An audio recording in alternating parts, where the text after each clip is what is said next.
on, everybody? Welcome back to the channel. Hopefully the audio and everything is working good. We are live talking about WWE WrestleMania 39 Night 2 live review. Guys, thank you for spending your time with me tonight. I called it. I called it. I called it. I called it. I called it. I can't stress the importance of not talking shit to people like me for correctly discussing my own opinion and prediction. For months, I have been buried. I have been trashed on Twitter and YouTube, and I'm looking at those comments, and trust me, I will go back and respond to those because it's going to be a fucking field day for me. But I've been saying it since Cody, prior to Cody winning the Royal Rumble. I said if he wins the Royal Rumble and beats Roman Reigns, it's still not the right choice. And I have been saying it for a very long time, and yet the disrespect continues. The disrespect 100% continues. And it's strange because it's not that I don't want Cody to win. I am a very big Cody Rhodes mark. But if I'm going to be completely honest with you guys, look at what they did with Roman in the Bloodline. They have told such great stories for the last 2 years. I feel like there will be much more, it will be so much more impactful for Cody Rhodes when he truly goes on the correct chase and on the right path to becoming WWE Undisputed Universal Champion. Guys, I'm not sitting here trying to justify WWE's booking. There's a lot of people who are sitting here trying to take shots at WWE, and I see that a lot of people are trying to say things about WWE and their booking and all of these different things, and that's fine. You're allowed to feel that way. But also, just understand, because I think differently than you doesn't mean you actually have to insult me. And that's my point. That's my point. Byron Cutler, goodbye, my friend. Goodbye, my friend. See ya. Shout out to Mark. Mark dropped a $1.99 super chat. I said the same thing 15 days ago. Guys, for 3 months, I've been going at it. I've been saying this. I've been saying this for a minute. I've been saying this for a while. That WWE has to do the right storytelling with Cody chasing the belt. And if you guys saw that reaction tonight, you know the fans are going to want it 1,000 times more. I don't think this is a mistake whatsoever. I think when Cody wins it, the explosion will be incredibly, incredibly big. Man, I love it. I love it. Tonight was a great night for WrestleMania. There was a couple things I did not like, and I will get into that. Night 1 definitely was better than night 2, and I will definitely talk about that. Mark, and thank you for the $1.99 super chat. We got another super chat, this time from Justin Kennington. So does Jay White debut tomorrow night? This is a great question. I don't want to speculate anything on Jay White, but you never know. Tomorrow is Raw after WrestleMania. It's going to be really important that WWE seems to nail that and actually provide some good surprises, because there is a lot of momentum riding with WrestleMania. Plus, WWE's announcement for being sold is expected tomorrow. So we will talk about that as well in today's stream. But WWE appears to be selling, according to CNBC, to Endeavor. I think this is a great move for us as the fans, and we'll talk about that in a little bit. But yeah, Justin, I don't want to speculate too much on the Jay White thing just yet. But thank you for the super chat. Appreciate it, bro. Albert Pons dropped a $5 super chat. With Roman winning, does the story stay with Cody or shift to Jay, as this seems like where it should end with the Bloodline? Night 1 was better overall. I agree that Night 1 was better overall. My prediction is that Jey Uso versus Roman takes place at SummerSlam. I think Solo Sikoa is going to be met with a big choice, right? At SummerSlam, does he align himself with the Usos, which was his brothers, or is he going to align himself with Roman Reigns? And I think that's where Solo Sikoa ends up turning on Roman, and that will inevitably set up the big singles match for Solo Sikoa, which hopefully would take place at WrestleMania 40. If you guys couldn't tell, Solo Sikoa being in the main event, being involved in the main event, and costing Cody the match this entire time, they said he wasn't ready, right? Cody said he wasn't ready. He just cost Cody the big time match. And now I think this is where things get really good. So Solo Sikoa is obviously in a very prominent spot, but I do think he is the one ultimately that ends up dethroning Roman Reigns, which I think makes the most sense. Thank you, Albert, for the super chat. Appreciate it, guys. If you want to drop a super chat, go ahead and do so. It's definitely appreciated. A lot of you guys are talking in this chat. I absolutely love seeing what you guys are saying, so I'll definitely pick out some comments. Shout out to A-Day with Jay subscribing for the channel. But yeah, I mean, I'm coming off a high with this WrestleMania, to be honest. I feel like Me. I feel like they've done a really, really good job with WrestleMania and feeling the importance of it. I really do feel that. I do genuinely believe that there is not another company who is... I don't think there's another company out there that exists that can do what WWE does. I'm just being honest. I truly believe that. And if you guys are one of those people on social media or in the chat spewing the narrative that Cody Rhodes is buried, shame on you, because you already know damn well that's not the case. I mean, they just arguably had one of the greatest matches in all-time history. So, yeah, that's really the big thing. You know what I mean? That's really the big thing, is they delivered a massive main event, and I think WWE has something really massive in the works, to be honest. 100%. I have no problem saying this, by the way. I mean, when I looked at WrestleMania 39, there was a couple decisions I may have not would have agreed with, right? I think certain matches and certain outcomes could have been different. But just tell me what company out there exists can come up with a show on a grand scale like WrestleMania 39. Tell me. I don't think there's another wrestling company that can draw that level of emotion out of you. The emotion that was drawn out of you from a Cody Rhodes versus Roman Reigns match. I mean, it just right there, that tells you everything you need to know. There really just isn't another company. Like, I genuinely believe there's not another company that could do what WWE did. Maybe you would think a little bit differently about some of the booking and decisions and stuff like that, but I can certainly tell you there's not another company that exists that can do that. I promise you, actually. I know for a fact there isn't.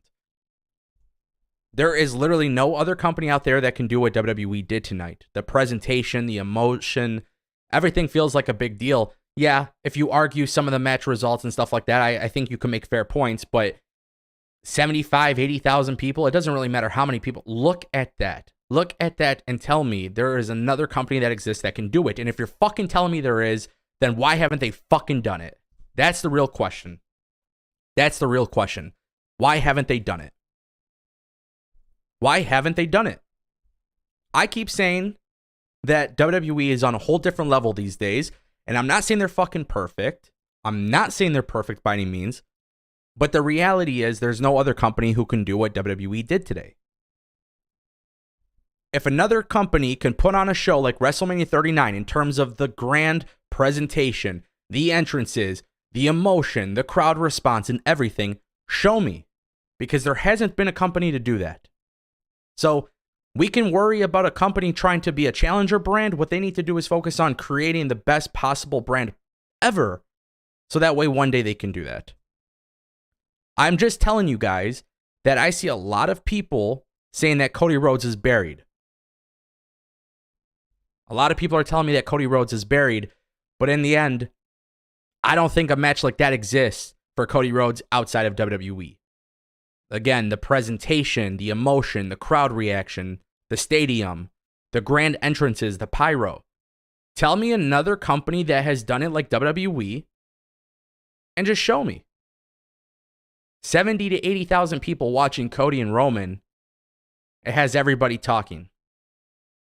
Go ahead and wave the AEW or New Japan flag. Carry that flag for them. Carry the flag for them. I hope you do. I hope you do that. Show AEW how much you love them. Show New Japan how much you love them. Show them. Talk with your money, not on Twitter. Because at the end of the day, it comes down to money. It comes down to money. That's what it comes down to, by the way. If you don't know, it comes down to money. So we're going to talk about that because money is the big conversation. But WWE was able to do some very big things. You guys are telling me about Sasha leaving WWE and so left WWE and this person left WWE. And that's great. I'm not talking about that. I'm not talking about who left WWE. I'm not talking about the emotions of anybody else. I'm talking about the grand scheme of things, which is the event that WWE put on. If there's another company that does it like WWE, just show me. I just want to know if another company out there can do what WWE did tonight. That's literally all I'm asking for. That's all I'm asking for. I want that to happen. You don't think I want AEW to do a 80,000 seat arena like WWE? You don't think I want that? By the way, I'm friends with some of the wrestlers in these companies, guys. Some of these people actually do like show love to me. You know what I mean? Of course. I would love everybody to succeed and get paid and make money. And don't get it twisted. I am not cutting WWE some slack tonight because guess what, my friends? They fucked up in certain areas. For example, no LA Knight. Bobby Lashley showing up on stage with the Andre the Giant trophy. That was stupid. Asuka losing to Bianca Belair. I think that's a little questionable. There was certain things, guys. I'm not saying it's perfect. But I'm trying to tell you that there's a lot of other things that WWE is doing that nobody can do. Trust me when I tell you, the Bray Wyatt stuff pisses me off.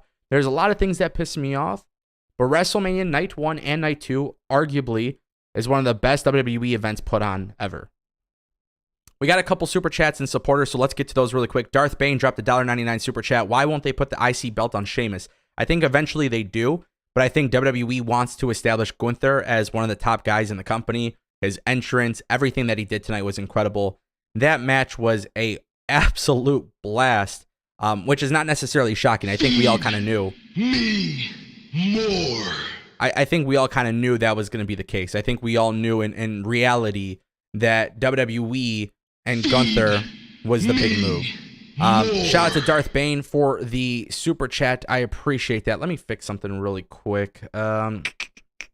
Feed me more. Okay. Sorry, I was just fixing the audio. Thank you, Darth Bane, for the super chat. Zachary has been a member for 6 months, level 2. Everyone is upset Cody lost.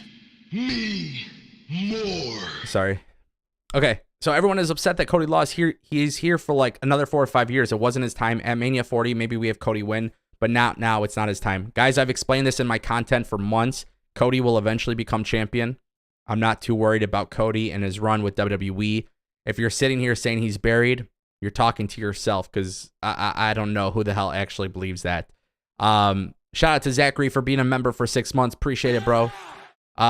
We got a super chat from Rick Corrales for $5. I was disappointed Street Profits didn't turn heel. No Hurt Business and Asuka losing. No complaints. You've been telling us Cody was losing. Yeah, I mean, I definitely think there's something on the horizon with Street Profits. No Hurt Business, and I put out a really good tweet about Bobby, right? I would turn this into a storyline. Bobby should now crawl back to MVP. Crawl back to MVP and tell him, hey, like, I couldn't get on WrestleMania this year. I need you. Let's reform the Hurt Business. Let's do it on Raw. I'm not joking. Let's do it on Raw. I think that's a really big thing they need to do. I think it's bullshit that Lashley wasn't on WrestleMania. I think it's bullshit that LA Knight wasn't at WrestleMania. Listen to how big that crowd was. Unbelievable. I hope they have really, really massive plans for LA Knight to make up for it, because to be honest with you guys, I felt very disappointed in that. And yeah, I've been telling you guys Cody was losing, and it's just kind of the way it is, right? Shout out to you, Rick. Shout out to you, Rick, for the super chat. Appreciate it. Albert Pons dropped a $2 super chat. Who's next for Bianca? Asuka again or NXT call-up? Great question. To be honest with you, I don't know. This is a big question mark for me. I genuinely don't know what's next for Bianca. I think she's a superstar on every level. I thought this match was really, really good.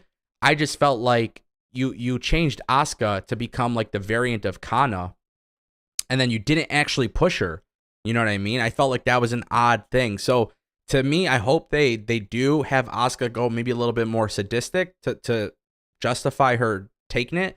I think they just wanted Bianca Belair to stand tall at WrestleMania. I think they wanted the visual of it, her entrance. She's at that top babyface level. I don't think we'll ever see Bianca Belair turn heel, to be honest. She's on a whole different level. I wouldn't blame them for not turning her heel, but I hope they do something to switch it up, because it would be good to see that happen. Shout out to Albert for the $2 super chat. We got another super chat from Main Event Fro. Loving the live streams. All my predictions right except one. Yeah, I mean, I feel like a lot of my predictions were correct. To be honest with you guys, I just feel like WWE really killed it. I feel like WWE really killed it. And there was a lot of people who talked a lot of shit to me about the whole with the whole Cody Rhodes thing. And you know what? It's one of those sad things where it's like, I've been trying to tell people that Cody Rhodes was not going to win. We're going to definitely talk about the Endeavor rumors, by the way. I'm going to bring somebody on for that in a little bit because we'll talk about that. But yeah, I mean, there's just a lot of things happening, guys. A lot of things are happening, and I just feel like it's a good sign for WWE to see the reactions and everything. So we got a super chat from Miggy. Miggy says Cody versus Roman Part 2. Let's do it. Yeah, I mean, when you look at Cody versus Roman and you see how engaged the audience is, when you see how big everybody's reacting to and how big the entrances are and how big the presentation is and everything truly feels like a massive event, I think Cody versus Roman part 2 definitely makes sense. But it goes back to what I said earlier. You know, you could sit here and try to say that Cody's buried. I've been telling you guys for months that Cody isn't going to win.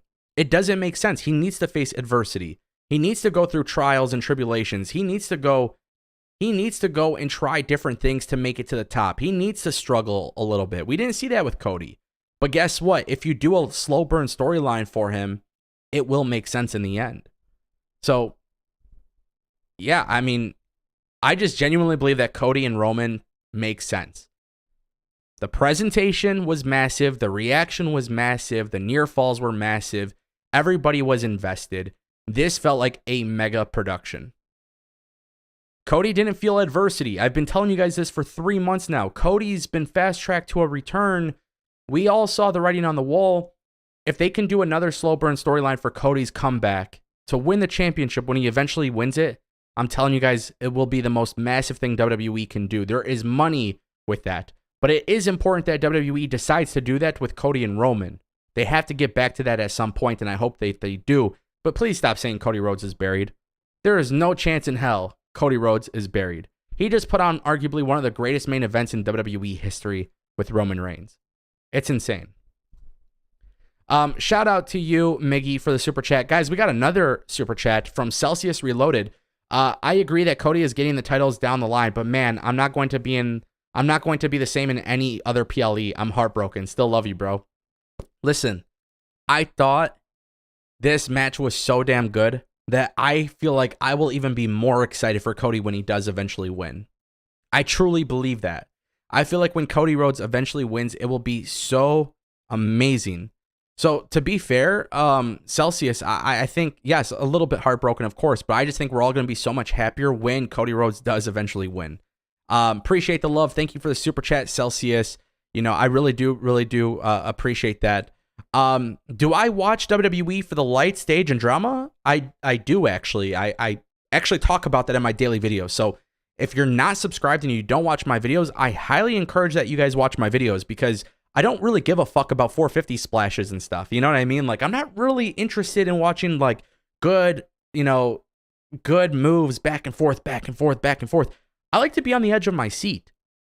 When I was watching Sheamus and Gunther and Drew McIntyre, they were doing so much inside the ring that got me invested in the match. And it didn't require them doing flips and a whole bunch of random shit.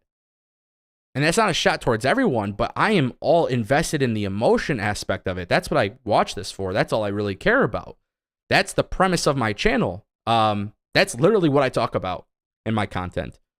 You don't have to agree with that, and that's fine if you don't agree with that, by the way. If you don't agree with it, I'm not telling you there's something wrong with it. But WWE is clearly making a shit ton more money than me and you combined, so more than likely they are doing something right. Get what I'm saying? We got another super chat from Nate TV. What's up, Nate? He says, I said Cody was not winning, but people are saying he's buried. He's going back to AEW and Stardust. New Japan Pro Wrestling does it better for me. They got Ospreay and Omega. Yeah, Ospreay and Omega are two incredibly talented wrestlers. I don't think they can do. I don't think they can do with Cody what Cody and Roman Reigns did. If that pisses you guys off, sorry. I guess I can lie to you, but I just don't think so. I don't think Ospreay and Omega can do anything like Cody and Roman. Now, do I think Ospreay and Roman can do what Cody and Roman did? I do. Do I think Kenny and Roman can do that? I do. I just don't think them two as dance partners would make that happen. Nate, thank you for the love. Appreciate the super chat. We got another super chat from Zachary for $4.99. Kind of pissed that Lashley had no match. No match for LA Knight. Blemish for the Bianca and Asuka match ending. Would have liked for Sheamus to win it today. I have no issue with Gunther winning. I think that was the right call. Not seeing Lashley on the card is really stupid, in my opinion. That's a big fucking mistake for WWE. Not having LA Knight, another big fucking mistake for WWE. Bianca and Asuka, I think it's a toss-up. But ideally, I think Lashley and LA Knight not being involved pisses me off. The reason why I don't like Lashley and LA Knight missing the card is specifically for the fact that WWE had Shane McMahon return.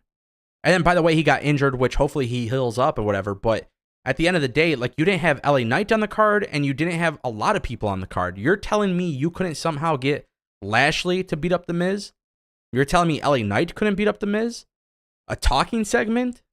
That's the issue I have. That was my issue. Like, Shane McMahon got a cool pop, and that's great. That was a nice little surprise, but like, what?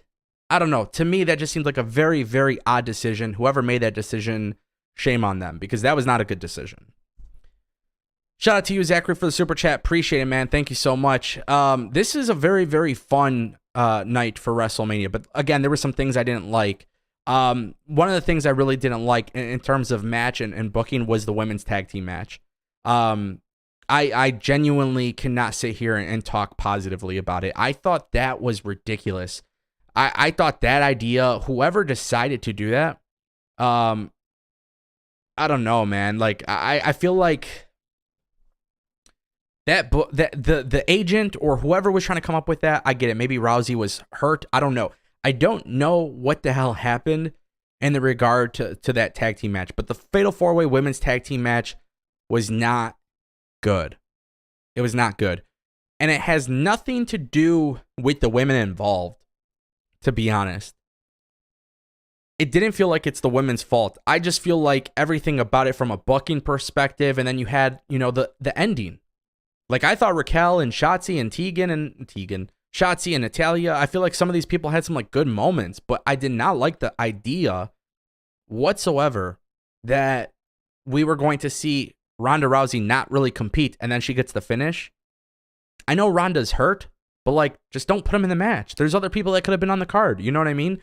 I just feel like that right there was stupid. I felt like that was a dumb mistake, but I just feel like WWE could have done a lot better with that. People are complaining about Omos and Lesnar. I don't really value anybody telling me that's the wrong call. Lesnar beating Omos is exactly what they needed to do. They allowed Omos to look great. Why is it the right call? Brock Lesnar is the biggest name in the company, and WWE is reportedly selling to Endeavor. Feed me more. Shout out to Just Will for the subscription. Appreciate it. Yeah, I mean, for me, it's like, I feel like you got to remember, WWE is selling the company. There's a lot of changes with this, with WWE selling the company. And with Endeavor, it makes me feel like WWE is in a spot where Lesnar, Roman, Cody, they got to have top stars. I think that's going to be really important for WWE to make sure that they continue doing that on a week-to-week basis. And this is the real test, right? What we see tomorrow with WWE's announcement and everything could really be a game changer for WWE. I'm kind of geeked to see what they do. You know what I mean? We got a couple more super chats. Celsius Reloaded dropping another super chat. I agree with LA Knight. Even a promo with live audience would be good. As for Lashley, I think the whole problem with Bray might be the problem there. Yeah, I think the Bray Wyatt Lashley stuff definitely ruined plans. I have a very strong feeling that there is something going on that WWE is just trying to keep hush hush about. I don't want to speculate on it because I don't. If you guys know me, for me personally, I think again, I don't like to speculate on personal stuff, but with Bray, whatever's going on, they obviously don't want us to know. They abruptly took him off television. I felt like that was a really strange decision. Something happened. Something's going on. And again, I don't want to speculate on it, but it's weird. It's definitely weird. Thank you, Celsius, for the super chat. Appreciate it. Nate, the head of Talent TV, says, you like WWE. Me, I like New Japan. Let's just enjoy wrestling. No, for sure. Again, you're allowed to like whatever you want, but ultimately, what I'm trying to tell you is that when I am talking about the presentation, when I tell you about the presentation that WWE had for WrestleMania, there is just simply not another company out there that exists that does it on that level. There are other wrestlers and other companies who could put on great matches, but when it comes to making it feel like it's the big leagues, there is not another company that exists that looks as big or as important or as massive as WrestleMania 39. I know that opinion might piss people off, but if it pisses you off, I want to see an example of another company doing it like WWE did.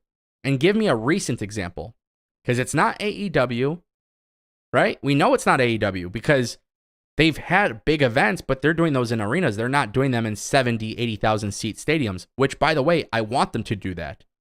If you don't think Kenny and Bryan Danielson fighting for an hour in front of a stadium that big would be a big deal, you're just being an AEW hater. Do you kind of get what I'm going with this? There is a lot of things you can do, but there's just not another company doing it on WWE's level. That's it.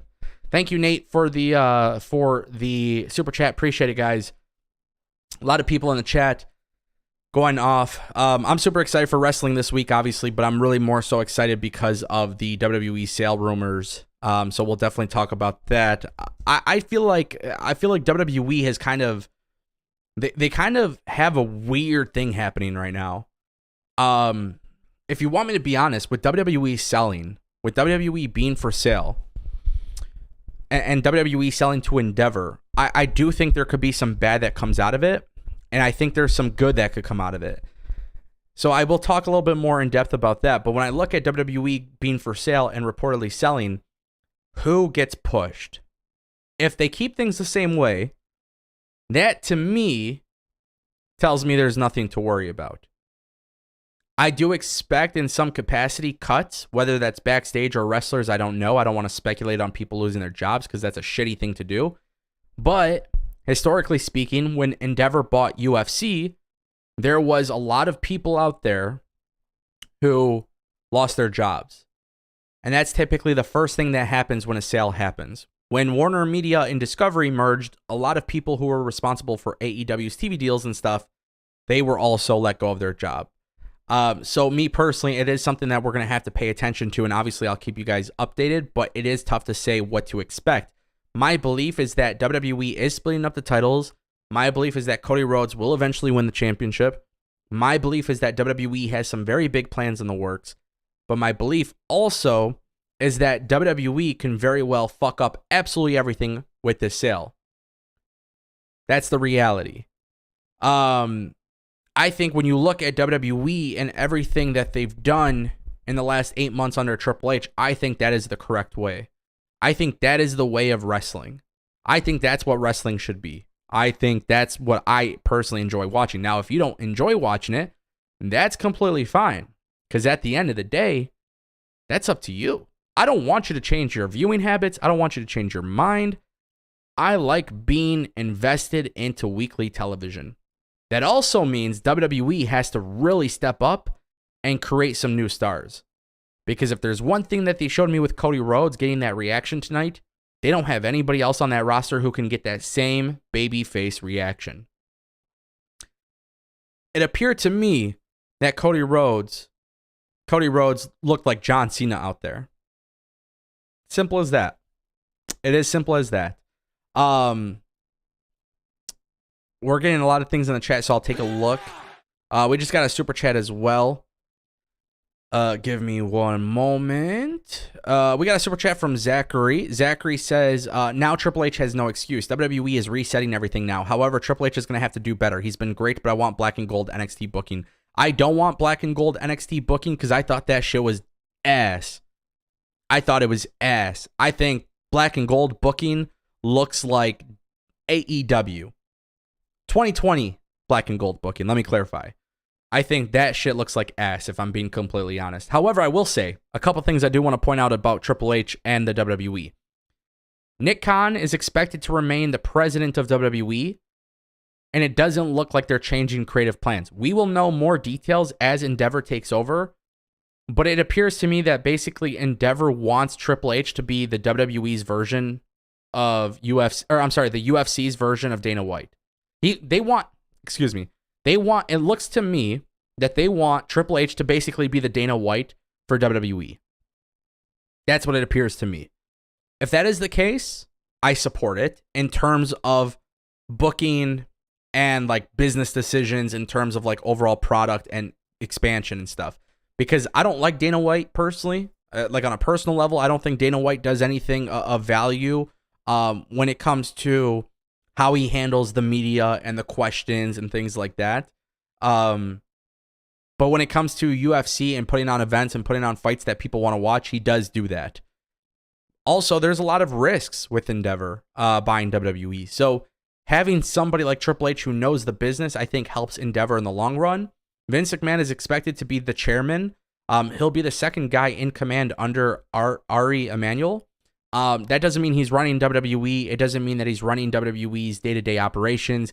It doesn't mean that Vince McMahon is going to be running the WWE creative. If he is, I mean, I think it's pretty much over for WWE. I think so. And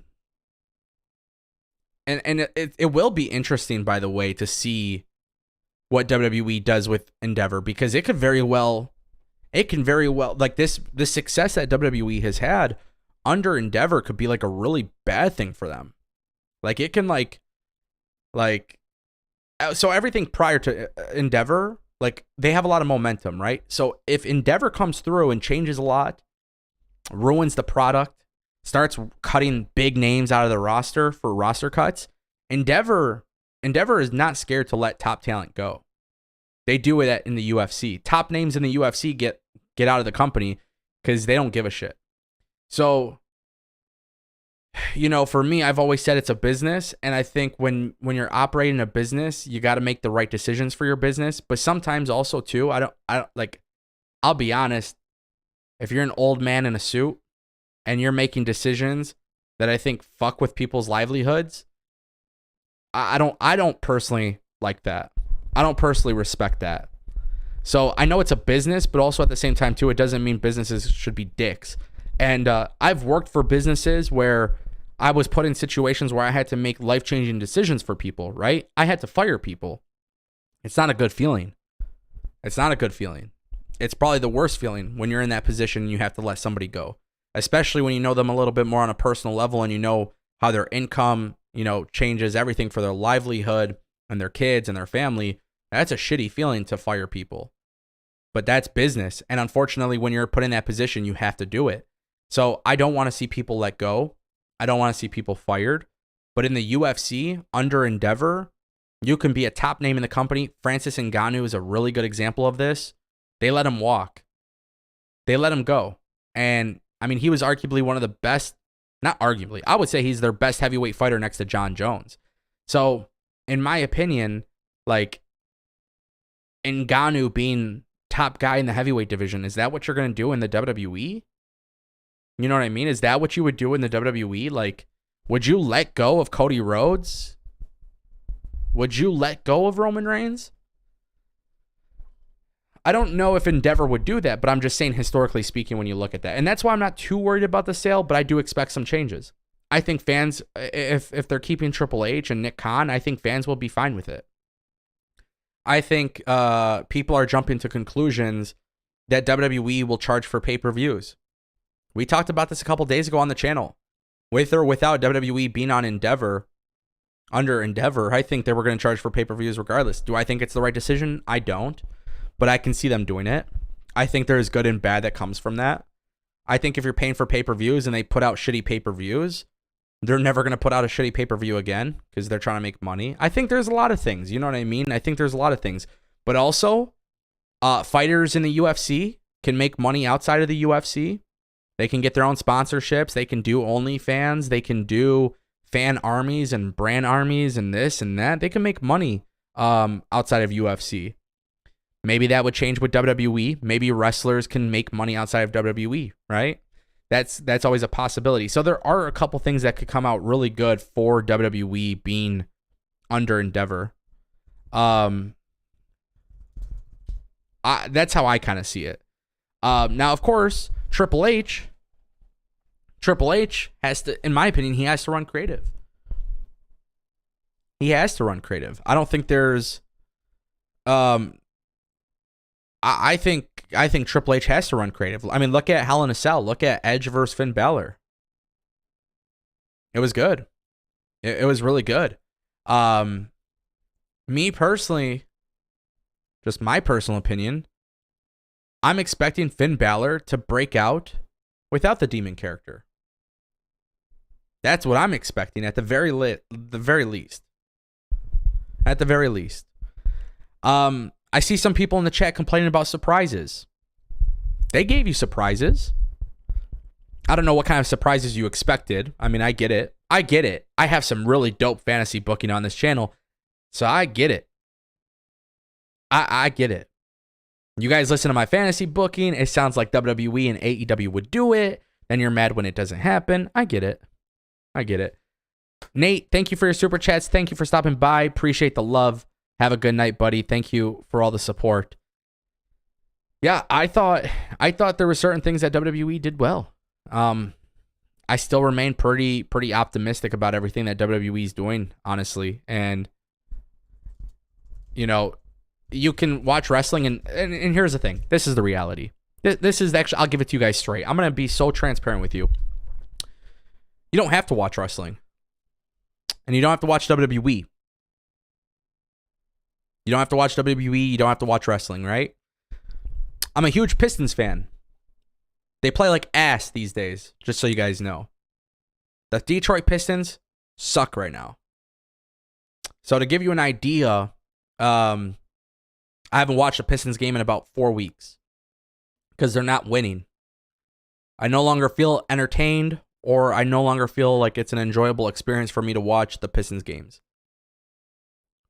So why would I continue to watch the Pistons game? Why would I sit there watching the Pistons hoping that something would change? Clearly, with the team that they have, they suck, right?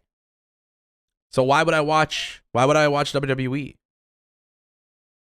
Why would I watch WWE if I hate the WWE? Why are we living in misery? Why? Why are we watching wrestling that we don't like?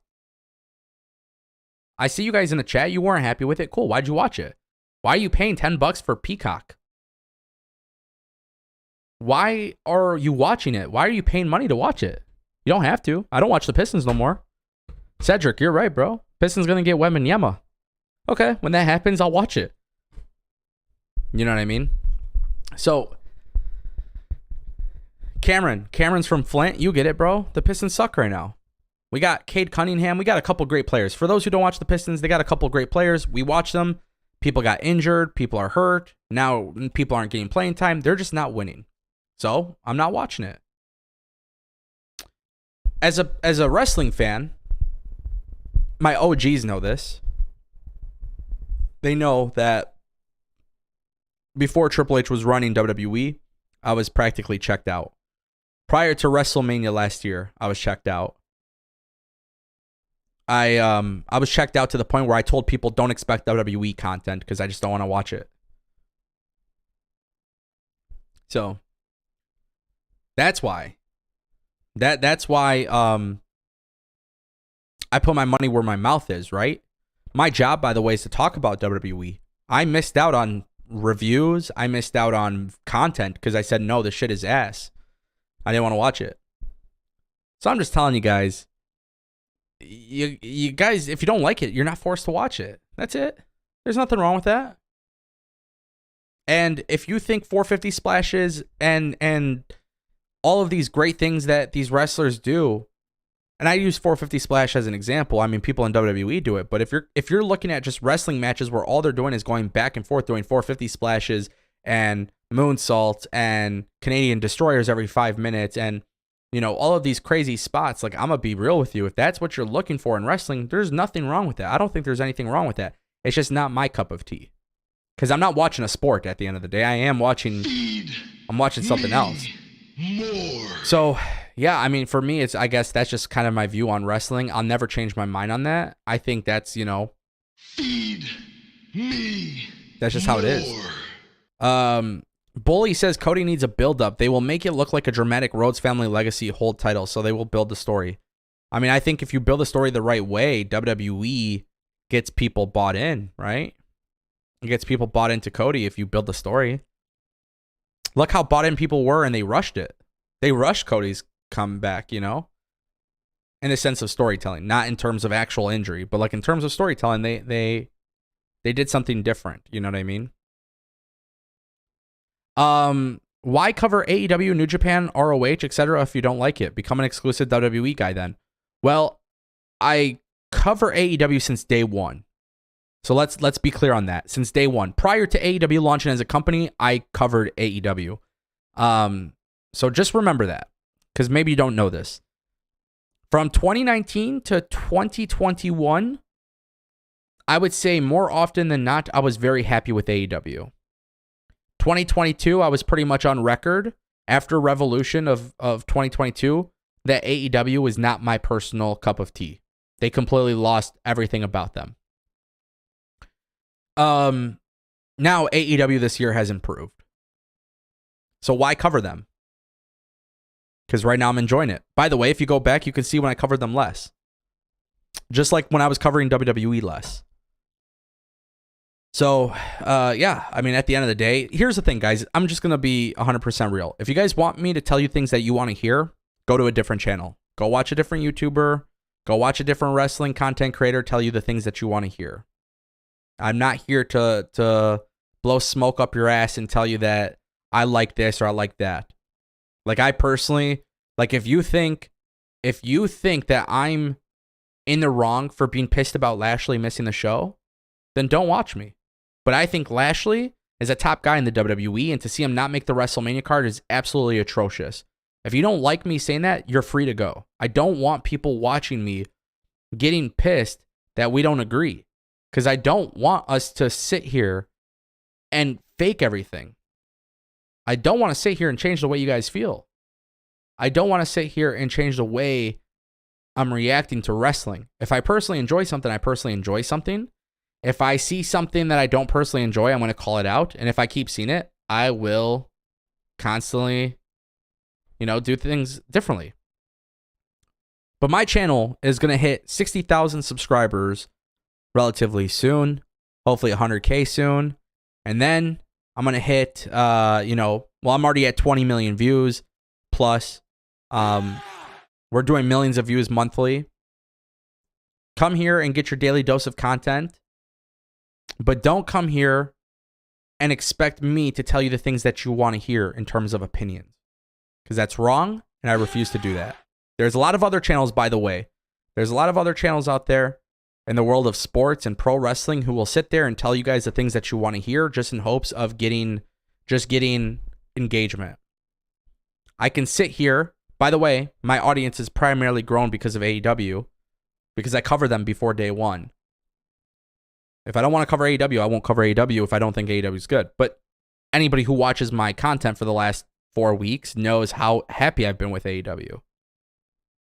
So that's up to you to decide. If you read the headlines and then you walk away, or if you skip around in a video, that's fine. I mean, I'm not going to tell you guys how to consume content, but just don't put words in my mouth if you don't watch it entirely, because I do think that's important. I think it's important to get the full context of things and not just sit there and bury something that you think I feel without actually listening to what I say I feel.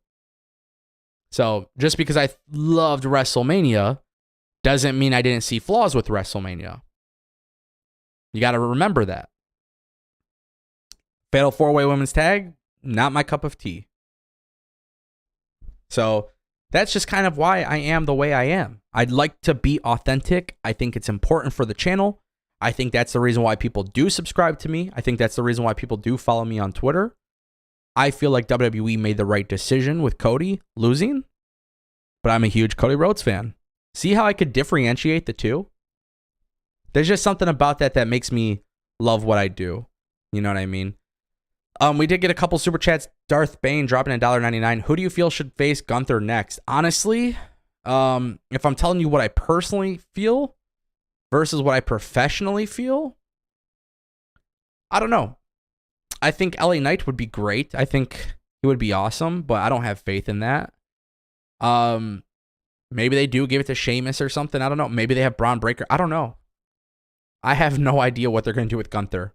He has literally been built up as a unbeatable guy. You know what I mean?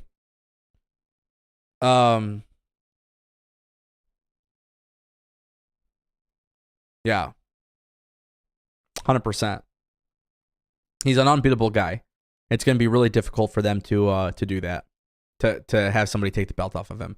So who do I feel like should face Gunther? I mean, I would say LA Knight, but I only want to see that if it means LA Knight taking the belt off of him. And I think that's going to be a really hard task for them to do. Thank you, Darth Bane, for the super chat. We got another one from Sorastro is bad at gaming for $2. Cover things your way. It's your show. I mean, I do. I always do. That's what makes me who I am. You know what I mean? I feel like I love covering things my way. That's just kind of the way I feel about it.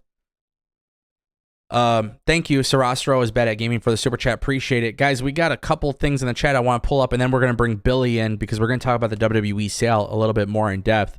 But Mr. Sports says, hey, Ango, do you think Endeavor will keep WrestleMania a 2-day event or a 1-day event? This is a great question. I think they'll keep it a 2-day event. I don't think they make any changes to WrestleMania because look at how much money it makes. Yeah, I think WrestleMania is very profitable for WWE, and I think it's very profitable for the city that they do it with. If I'm being honest, though, I would say maybe if they do it WrestleMania 2 nights, maybe WWE gets to the point where we'll start seeing ads on the ring, you know?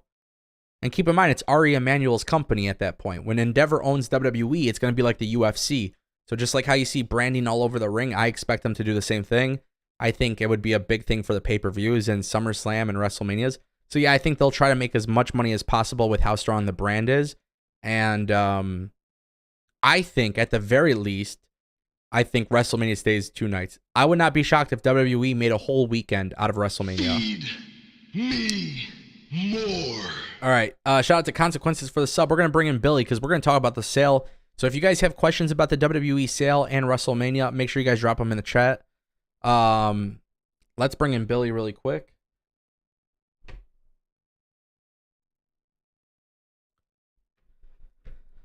WrestleMania 40 will be long as Florin. I agree, man. It might be. What up, Billy? How you doing, bro? You is it working? You good? Can you hear me? Yeah, I'm good. You can hear me? Yeah. What's going on, man? Not much, man. What'd you think of WrestleMania Night 2? Well. Feelings are definitely different from yesterday. For sure, I do agree. Night 1 definitely beat out Night 2. Yeah, 100%. No doubt. What stood out to you quickly? Just like quick answer. What stood out to you? Two, 3 things, 4 things, 5 things, 1 thing. What really stood out to you tonight? Because I got a very good answer for that. Gunther, Sheamus, McIntyre, obviously. Hell in a Cell besides the ending. And then Cody and Roman. Yeah. All 3 of those things definitely stood out to me the most. Omos and Brock, yeah, I think that did what it needed to do. Yeah, it was exactly what it was supposed to be. Really quick, timeout. I got some people in the chat talking some. How did I successfully predict the WrestleMania thing? I don't know. I mean, I wouldn't really. It's a 50-50 answer, yes or no. I just think I use a little bit of logic. But I mean, I think to answer your question, I did see your comment in one of my other posts today, something about IWC neckbeard, and I just gotta say that really hurt my feelings, buddy. So let's just remember to be respectful and nice to other people on the internet because that would be the right thing to do. You know what I mean? But anyways, Billy. Nah, the thing is, it's just so funny. I see a lot of people, they just love. To be honest, I think you're right with the Sheamus and Gunther and Drew McIntyre match. Like that stood out. Obviously Cody and Roman stood out. Right. I thought Hell in a Cell stood out. The big thing for me is I just see like there, and it's kind of what I was saying earlier too. It's like it wasn't perfect by any stretch of imagination. No, but there were a lot of things though where I think WWE could have improved. But also, I don't think it's necessary for me to like insult people. I guess you know what I mean. Just because we feel differently about it. I guess that's the crazy thing is like people are so invested in this, and yet it's like this back and forth like. It's a really weird thing to do, and I hope the people in the chat, I hope you guys are hearing me. Being on the internet and being mad over this stuff, it's a really weird thing to do. I'm just saying. Bro, I had seen a lot of great things this weekend, and I seen a lot of bad things this weekend. And for me, my weekend was really big in terms of Supercard of Honor because just watching Supercard of Honor, like for personal reasons, Mark Briscoe and Samoa Joe was It's definitely not on the same level as any of these other matches, you know. No, but it still pulls on the heartstrings. Correct. And there was a lot of emotion that was brought out of me in that match.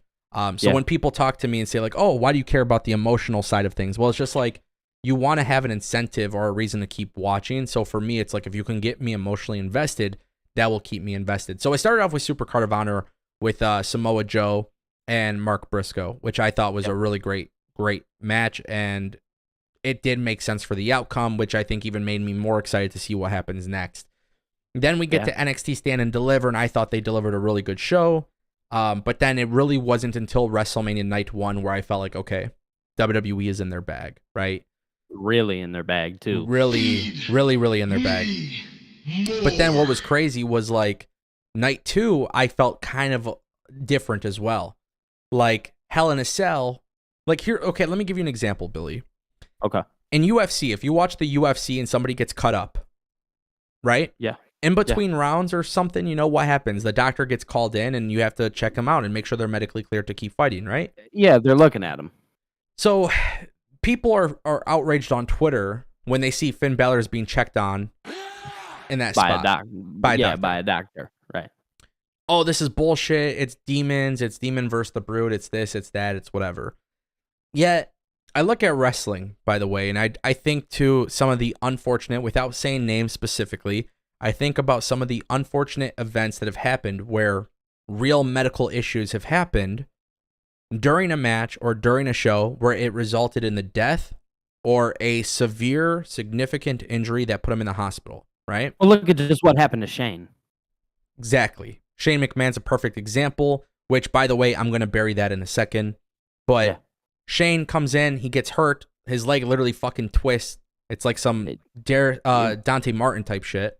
It was crazy. And I see that, and I just think, like, why would you not check on him? You got to check on your people, man. It's live TV. Like, I get people are invested in this shit, but ultimately, it's live television. Like, these are human beings at the end of the day. Yeah. To be honest, I thought Finn Balor's face paint was just smearing across the ring. I didn't even know he was busted open. It wasn't until commentary was talking about it. And then when commentary was doing their thing, you can tell that commentary had that issue where they were talking and the camera was pointing to Edge, and they were trying really, really hard to show Finn Balor. Like, they were trying not to show him, you know? They did everything in their power. So, at the end of the day, I've seen a lot of people try to bury that as like, oh, well, this is bullshit. And it's like, is it really bullshit, though? Or, like, we're talking about somebody's health. I mean, at the end of the day... It doesn't matter how many people you're in front of. It doesn't matter what show you're doing it on. It doesn't matter if it's a Raw, a SmackDown. It doesn't matter if it's a live taping. Yeah. These are human beings at the end of the day. Yeah, so that's it. It doesn't change just because, oh, they're at WrestleMania. You got to let them go. No, I'm sorry, you don't. No, these are human beings who need to be taken care of, and just like me and you can get hurt. What they are doing is a physical sport. Whether people, obviously it's fake, it's scripted, It's a physical sport. This is a combat sport. These guys are hurting themselves every day. And it just so happened that Finn Balor ultimately got hurt. A doctor needed to check on him. Yeah. And then Shane McMahon, also another one, got hurt.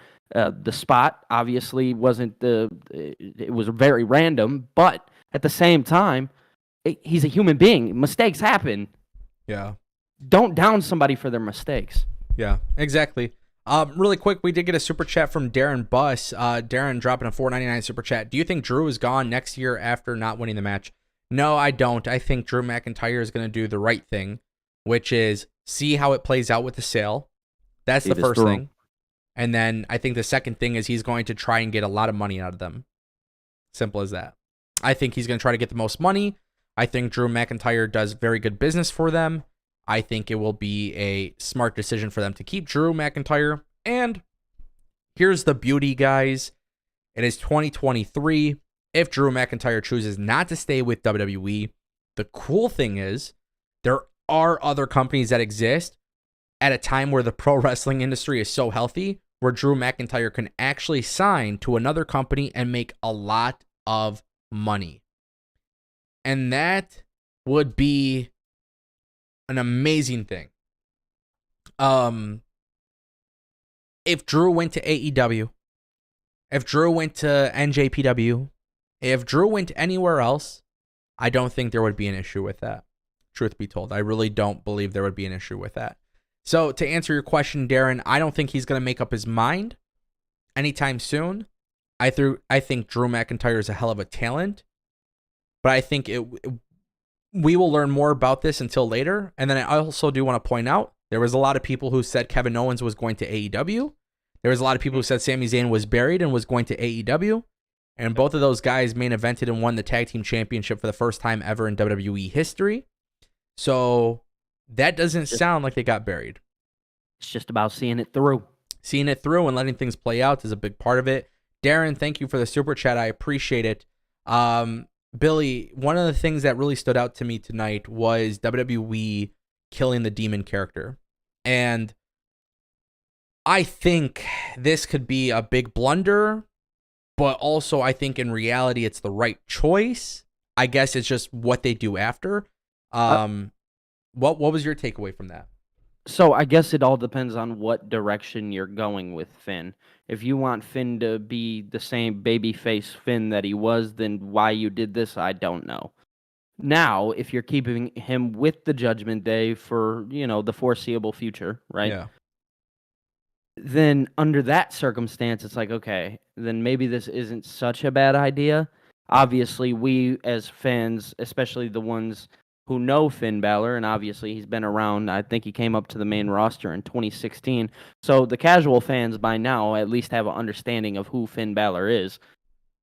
I think when you look at that light, it's like, okay, maybe he did need this to kind of go away because we've seen it for a really long time. And of course, it's a special thing, but it's kind of like Bray and in the Fiend thing. It's like, it was cool for what it was. And then after that, it's like, okay, well, now I've seen you lose so much, so you lose the supernatural feel. Now I don't think you're this scary monster anymore or whatever. Yeah. So, I mean, to me, personally, I think it's not a bad call. Again, for the foreseeable future and what we see. If you want to go later down the line, a couple years down the line, and you want to return to that, sure, you can. You know what I mean? No, I don't think you could ever return to it. I mean, that's like saying it's killed. That's like it's saying killed. That's like saying you can't go back to the Shield, though. That's not like that though, because the Shield did not fucking have a rope cut out under them and fall from a turnbuckle, and then the Shield didn't have a Hell in a Cell match where they lost to fucking Edge, in that type of way. I'm sorry, bro, but it's not the same. You're trying to compare a supernatural character to something that's a lot different. You know what I mean? Yeah, understandable. I get what you're trying to say. I just don't think it's comparable. Now, with that being said, I think that's my issue with the Finn Balor thing. Like, Edge coming out on top, it makes sense because he's the baby face, right? And to me, it's like kind of weird. Like, we didn't see the Judgment Day involved. Like, Damian Priest and Dom weren't involved. Rhea wasn't involved. We didn't see Beth Phoenix involved. We didn't see anything like that, which I thought that was an odd choice, But it makes sense for Edge to win because he is the baby face, and this is the big blow-off. You don't typically end the feud like that in a heel, especially at WrestleMania. Historically, you don't really do that. However, there was rumors when Triple H took over that Finn Balor was going to be a big deal. So yes, I do remember that. I'm hoping whatever happens with Finn Balor after this, because Finn's still the leader technically. Correct. Yeah. Judgment Day needed to lose, but also, can I tell you something?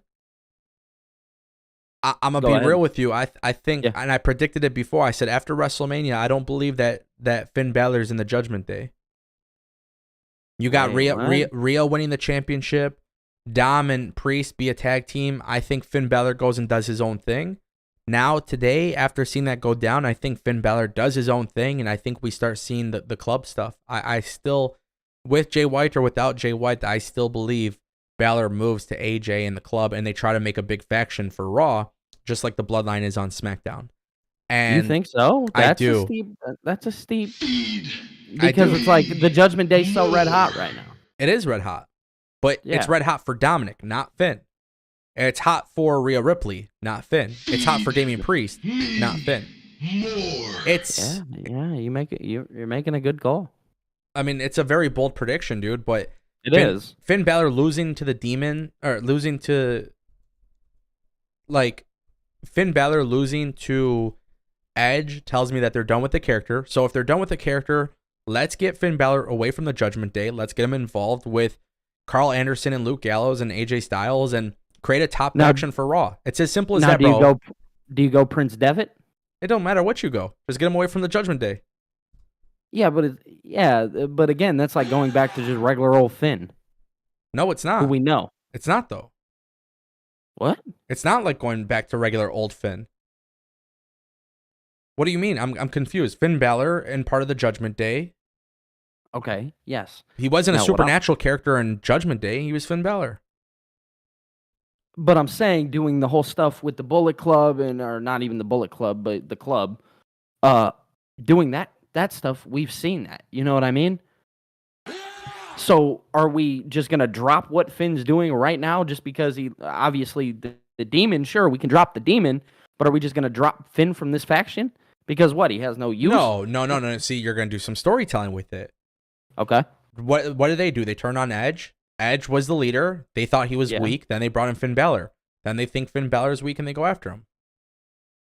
Simple as that. You don't need to do any. It doesn't have to be like a convoluted mess. You just literally do it. Okay. Yeah. And then to also to put it in perspective too, this fills a huge void, right? If you really do want to push Finn Balor, because I was saying this with JD on the roundtable, you need top stars who can compete for a world title. You split those titles, you don't have a lot of people who can do that. So why not have Finn Balor become one of those guys? And by the way, they could do that with him being part of Judgment Day or without Judgment Day. But seeing that he just lost, I would say let's switch it up and let's make some change. And then obviously the Bullet Club or whatever. Yeah. It's a very bold prediction, but I think it could happen. I wouldn't be shocked if it happens. In fact, we're gonna make sure that we remember at 1 hour and 2 minutes into this live stream, if it does happen, we're gonna clip this and make sure the entire world knows. I love doing that now. I love doing that because, dude, the thing is, a lot of people will sit here and be like, "Oh, you got bad wrestling takes," and like, that's cool. And then you go back to 1 hour and 2 minutes into this, and it's a good one live stream, right? Exactly, dude. I was telling people, Billy, I swear, I was telling people the other day. I was like, "See, the thing is, actually, I'll tell you. One of my friends who also does YouTube, he has over 1 million subscribers. He texted me. He's like, "Bro, there's no way Cody's gonna lose," and I'm like, I get what you're saying, and I understand and I respect that you feel that way. I was like, but there is no chance in hell whatsoever that Cody wins. Bro, I was texting you geeked up. Like, I texted you. What I say? What I say to you? I was like, oh my god, you said Cody's still losing. Yeah. No, bro, you hit me with. I'll tell you right now. I'm pull it up. Yeah. All right, ready? I'm gonna be like, well, first I was fucking with you, and I told you I was ahead of you, and I told you Undertaker. The Undertaker. That was funny. Like, bro, what? That's funny. I love fucking with people though when that happens. By the way, it's just funny. But I was like, where is it? Where did I put it? Hold on. Before I start fucking with you, that's where it is. Where did I put it? Cool. Shit was not cool. He was. I said Solo keeps getting involved. Makes me wonder if Cody wins, which I felt actually could have been pretty cool. And I said that Pop will be insane. You said, yeah, it would be massive. Then Solo gets ejected. So in my head, I'm just like, that sounds realistic. Then you told me, you're like, that this match just made this Mania, which I don't know if it made Mania. I would say it saved Mania. And that would have been the way to put it. Yeah, but then I responded. I said, that's what I meant. I said he's the GOAT and Cody's still losing, bro. Yeah, that's what hit home for me because I was so excited, and I was like, man, I really like. We're playing into emotion, and we're getting emotion involved emotionally. Yeah, every bone in my body thought that Cody was winning that match, and the emotion will be the emotion that overcomes your body when Cody does eventually win. It will be amazing. Now, if Cody I was just telling my buddy. And if Cody loses tomorrow, for example. And Cody gets released tomorrow, then obviously that's a shame. But I'm predicting this in the sense that Cody is still part of the roster. You know what I mean? Right. I don't think Cody's going anywhere. I don't think so either. And I don't think there's one wrestler in AEW who looks at this and says, "Fuck, I'm not going to WWE." Yeah. I look at this and I say, and we'll talk about Endeavor in just a little bit, but anybody who's worried about talent going to WWE, I don't think that's an issue with Endeavor. And I'll explain a little bit, but I think a lot of people are looking at Cody being like, holy fuck, we could do the same thing. And exactly. All it takes is the right time. Timing is everything, for sure. Absolutely. There was a couple super chats. Rena Bear dropped a $1.99 super chat. Ango, who wore the better Mania gear, Finn or Edge? Wow, this is a great question, Billy. I'm gonna let you go I like first. that one. I'm gonna let you go first because I do have an interesting opinion on this. So I won't forget it, and it's gonna play in my head for a little while because I was so confused at the moment. Yeah, But Edge's entrance, a commercial popped up yeah, during the entrance. I was like, wait, is this like a real thing? yeah, Like, is there a? yep, Am I getting a trailer for a movie yeah, in the middle of an entrance? yep, And then I was like, oh, well, I'm gonna take a second to go to the bathroom. yeah, And my buddy is in the living room, and he's like, yo, uh, that was a part of the fucking entrance. yep, I'm like, the movie was? yep. I'm like, are you sure? He's like, yeah. And I'm still hearing the dude who was narrating the trailer through during the entrance. I'm like, oh, there is no way that they did that shit. And then you see Edge come up and the mask. The gear was insane. And then obviously you go into Alter Bridge and stuff like that. So me personally, I was more intrigued by Edge's than I was Finn Balor's. Finn Balor's felt like it was what I was gonna get. Obviously, Yeah. the purple was cool, but Edge's definitely hit it right in the bud for me. Yeah. Well said. Honestly, Rena, to answer your question, my opinion was that I felt like Edge and his mask was cool. It was something I didn't necessarily expect, I guess, was my whole thing. So the fact I didn't expect it was cool because I thought Edge was just gonna do like something really simple. That obviously wasn't the case. They definitely went and made sure that like people knew Edge was like getting this grand entrance, and you can tell with like the Trons and everything they did that. I feel like with Finn, it was a cool entrance, but it wasn't anything new. They just kind of reverted back to his old music and the lights and everything, which I have nothing against that. I'm guessing the reason why they didn't do anything new with the demon is because they knew they were going to kill the character. So I want to say that Yeah. Finn's entrance, it was cool seeing it at WrestleMania. I just wanted to put that out there. Yeah, I mean, I think Edge. Me personally, I think Edge has one of the cool. The mask was so cool. I thought that was. Yeah, I thought that was insane. So yeah, shout out to Rena Bear for the super chat. Appreciate that. James Macy dropped a $5 super chat. WWE dropped the ball having the demon lose at all, even back in NXT to Joe. I think Judgment Day is falling apart. I think they made a mistake in general with bringing it back. If they had plans to kill it, like it was already killed after the Roman Reigns match. Why bring it back just to kill it even more? I don't know.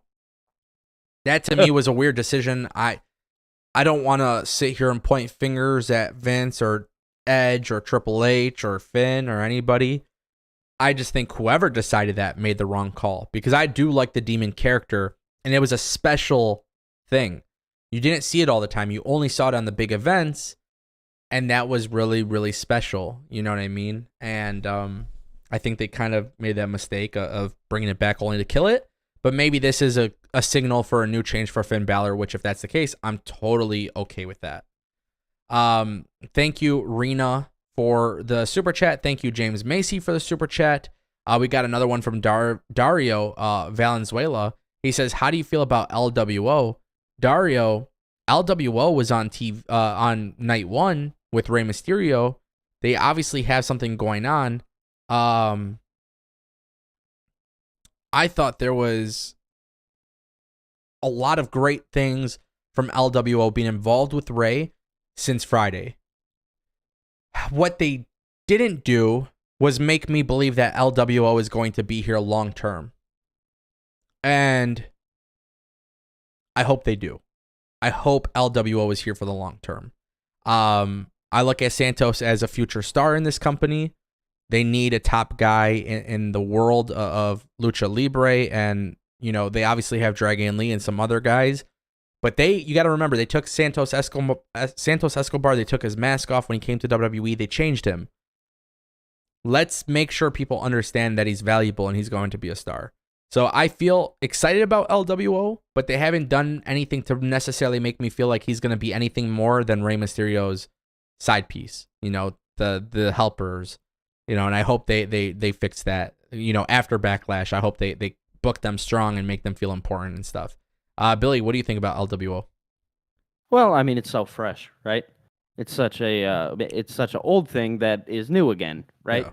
So it's like they now WWE has this new toy that they can play with, and obviously you and I and probably the people in your chat know that Santos Escobar is a star, and we see him like that. Obviously, we've seen the matches in NXT and prior to, you know what I mean? We got to see those things. Yeah. Legado obviously is a great tag team, you know what I mean? So my personal take on LWO is kind of the same thing. I hope that it goes further than Backlash. And I think at Backlash we'll start to see where, or not even to Backlash or at Backlash, but on the build to Backlash, we'll start to see where this thing is going and what's the direction they're going to take. Obviously, they have Bad Bunny doing the thing in San Juan. But my take on LWO is I love Santos Escobar, and I think he's not just Rey Mysterio's side piece. I know right now that's what we're seeing, but I don't view him as that. Yeah. I view him as his own star, and I hope that this is more of a call to let's get Santos over with Rey Mysterio. Agreed. I do. hope that's what that is. And I hate saying this, but maybe what it really needs to come down to is LWO eventually turning on Ray. Ray. Yeah. Sorry, dude. I just seen a picture of Roman Reigns and it's freaking insanely great photo. So I just said Roman, but yeah. shout out to Dario for the super chat. Appreciate it. So Billy, before we talk about WWE and Endeavor, I want to get your opinion on Cody losing. Genuine reaction. Don't bullshit me, dude. Like, you know. Yeah, I'll give you the straight. I want to hear your exact opinion on this. My exact opinion is I'm hurt. I'm hurt. As a fan, I'm hurt. Yeah. As a person who understands wrestling, and I like to believe I understand it, who has a little grasp on what's going on and stuff like that, it's more the less of, okay, now we get to witness the fall of Roman Reigns. And I think me and you talked about it yesterday on your show, just about how it's no longer about the belts. It doesn't matter whether Roman has the belts or not. If he has them, good. If he doesn't, fine. But he does, and we're still there. Yeah. But now the Usos no longer have it. And the story that can be told, it's like, why did I go through 3 years with Roman without getting a real payoff of a story being told? Because right now we just got to see Roman finally do what he said. No, Roman's in God mode. If not Cody, who? If not Drew, who? All these things, right? Yeah. Going and looking at it in this aspect, it's like, yeah, now Roman's on God mode. So if not Cody, who? Now we have to start answering these questions. Because Cody didn't win. But now we're here. Every time that Roman has a match, there is always a little bit of some sort of involvement from the bloodline. Yeah. Do you think there's any significance? Because I do. I think there's a little bit of significance with the way that Solo kept getting involved throughout the beginning, which led to him getting ejected. Do you see what I'm seeing? Like as in, it's Roman's not strong without them? Roman is not strong without Solo. Right, yeah, and especially ever since Clash at the Castle, right? Because that's where Solo made his big grand entrance. But even hold on, chat. I want you to hear what he just said, because he just hit exactly what I was about to say. Clash at the Castle, he had to bring up Solo Sikoa. WrestleMania 39, run it back. Hold on. To bring up, yeah. Clash at the Castle, Solo Sikoa makes his debut. WrestleMania 39, Solo Sikoa is involved pretty much throughout the entire main event. Roman Reigns needs Solo Sikoa. That is the man who is dethroning Roman Reigns. And for everybody who says Cody Rhodes is buried, he'll find his way back to a title eventually. But right now it's about creating future stars. That's the biggest complaint that people have. And you can solve that one very big problem by building a very unique storyline with Solo Sikoa. And I do want to point out really quick, the way I mapped it out was that Solo Sikoa has to pick sides between the Usos and Roman. So I do predict that at SummerSlam, we're going to see Jey Uso versus Roman Reigns. Solo Sikoa is going to be in a spot where he has to decide whether or not he wants to help his brothers or Roman. And I think once he's met with that confrontation, he has to make that decision. I think he chooses his brothers over the tribal chief because Clash at the Castle, he was saved by Solo Sikoa. Right? Roman was saved by Solo Sikoa, and then at WrestleMania 39, Roman Reigns was saved by Solo Sikoa again. There is a very big significance there, and I want to make it very clear. Solo Sikoa Solo Sikoa is the guy that is going to dethrone Roman Reigns. One thing I want to say, it does not matter who buys this company. It does not matter any of whoever buys this company. It does not matter. I believe that this story stays the exact same no matter who's running it. I believe that this story will 100% stay the same. Call me crazy for it. No, it's well, let me ask you, Billy. You watch the UFC a little bit here and there. In the UFC, don't you need future stars? Yes, that's the only way your company grows. This is going to be the Realism era. We're going to be talking about how the Realism era is upon us. This new version of WWE will feel very real in the sense of the sports-esque. It's going to be sports entertainment, but you're going to see them sports entertain people like a sport, like UFC. You're going to see the drama increase. You're going to see the grittiness increase.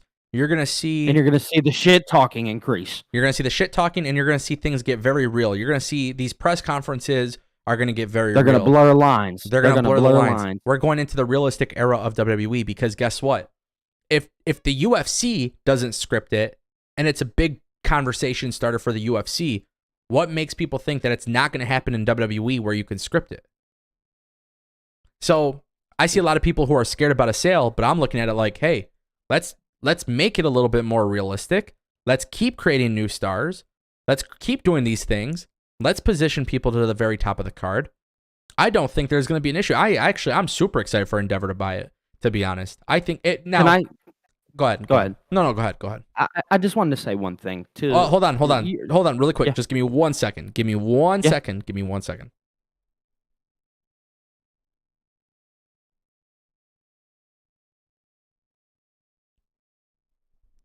Okay.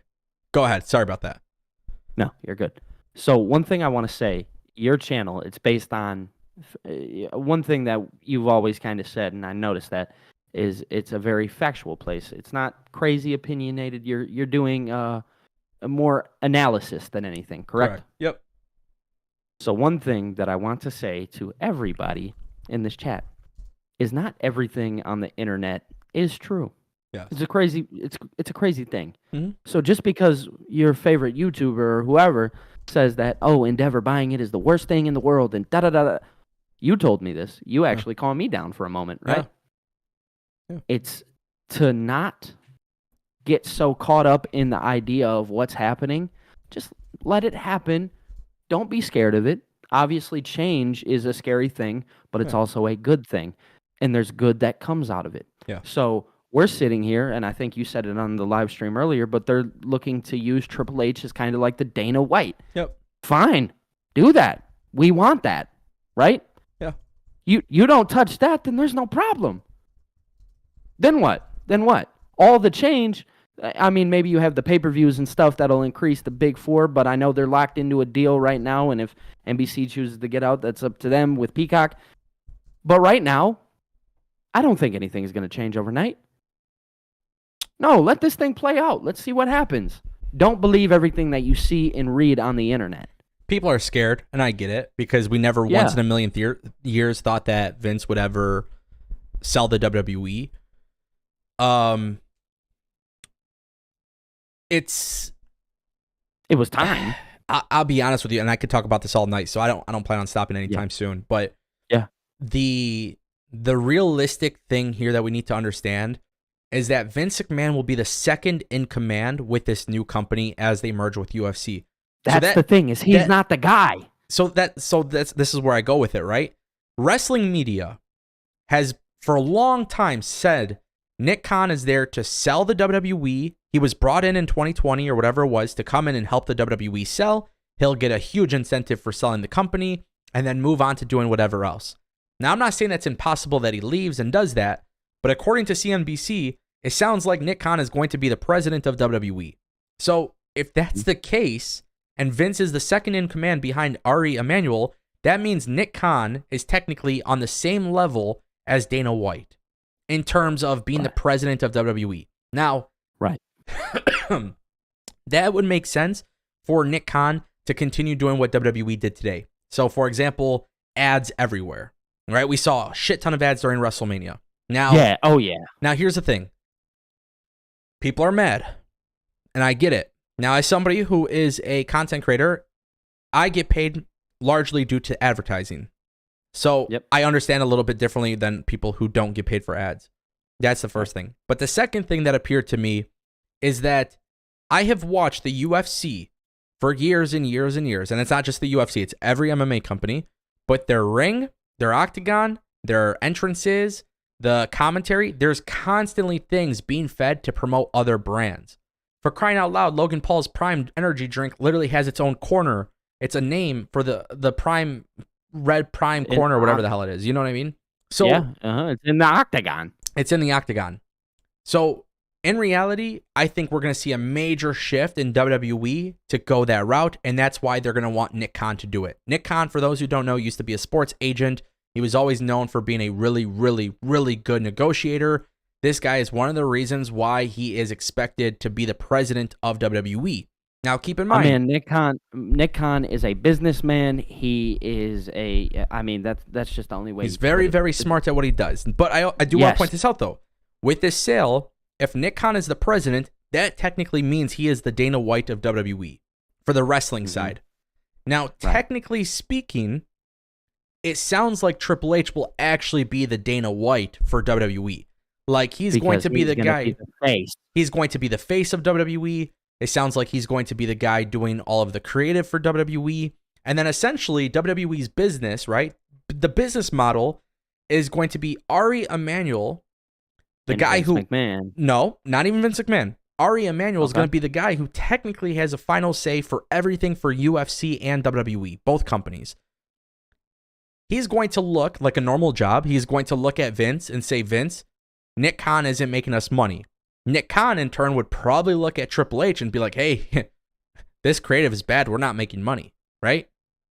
It's a trickle-down effect. It's a ladder. And at the very top, the guy is going to have to make decisions and say, well, this is not working, this is not working, this is not working, or this is working, whatever.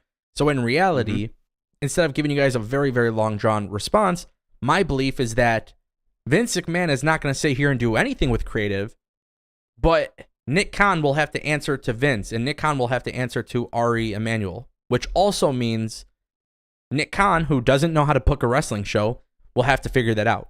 Now, if you're Nick Khan, you're not an idiot. You're looking at the WWE in the last 8 months and looking at all the numbers and everything that's happened and the stadium shows. You know who needs to sit in that creative seat. Exactly.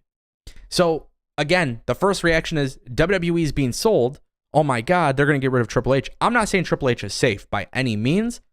I'm just saying it doesn't logically make sense for Triple H to be gone when Nick Khan needs that guy, which, by the way, as you can tell with the press conferences and everything like that, you can tell that Triple H really knows a lot about the business. I don't know if it's chief operations or chief creative or whatever they do, because obviously he does more than... Yeah, chief content officer. Yeah. I think the thing there is with Triple H, he's going to be involved in a very, very big aspect. I do believe so, which then makes him, even though it's not technical, it makes him the Dana White of WWE. Right. So even though he's not the president, he's still the face. Yes, exactly. So I feel like WWE with that method, and I'll give you a good example. My cousin today texted me. He's like, well, look at Endeavor in the UFC. It led to a big downfall with this, this, and this. And I was just telling him, I'm like, you cannot compare UFC to WWE because at the end of the day, you can be, which this is the perfect example about the UFC, you could be an up-and-comer and you can get injured and break your leg in a fight and never fight again. And now every single penny they invested in you is gone, right? It's a very real combat sport. Now, WWE, on the other hand, is in a different situation because they can very carefully craft who they want to push and who they don't want to push. Now, again... Right, it's their choice. Now, again, you're going to need somebody to make that decision to do it. So, I think that's where Triple H is probably safe because they're going to be like, well, look at what's happened in the last 8 months. Our business has completely increased, and it was all under Triple H, and he understands. If that doesn't happen, I would say good luck to Endeavor. I think you're going to completely fuck up by not putting somebody who understands things. Nick Khan understands the business side of things. He understands that advertising is everything. He understands that you have to integrate brands and everything. Just like Dana White understood the same exact thing with UFC. Nick Khan probably does it better, right? But I was trying to tell my cousin, I said, I don't think, and I could be wrong, but I don't think This deal is for WWE to learn things from UFC. I think No, I think it's Endeavor for UFC. to learn from WWE's point of view. Yeah. Now, here's the caveat, right?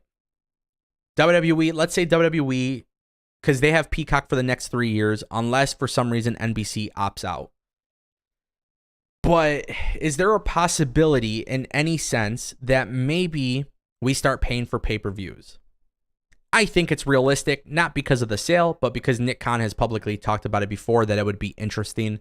For those who watch my channel and don't miss videos, I've talked about this several times in the last year and a half. That WWE, Something they're open to. it's something that they've been open to. Doesn't mean they're going to do it, but it's something that they're open to. So let's say, for example, Backlash and all these 12, there's 12 pay-per-views, for example. Let's say every single one that's not the big four, we'll say 8 pay-per-views for the year are free.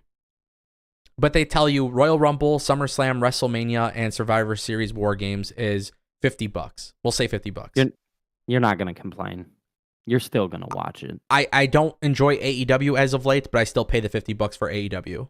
Me too. Exactly. So am I really that pissed off about it if they did it?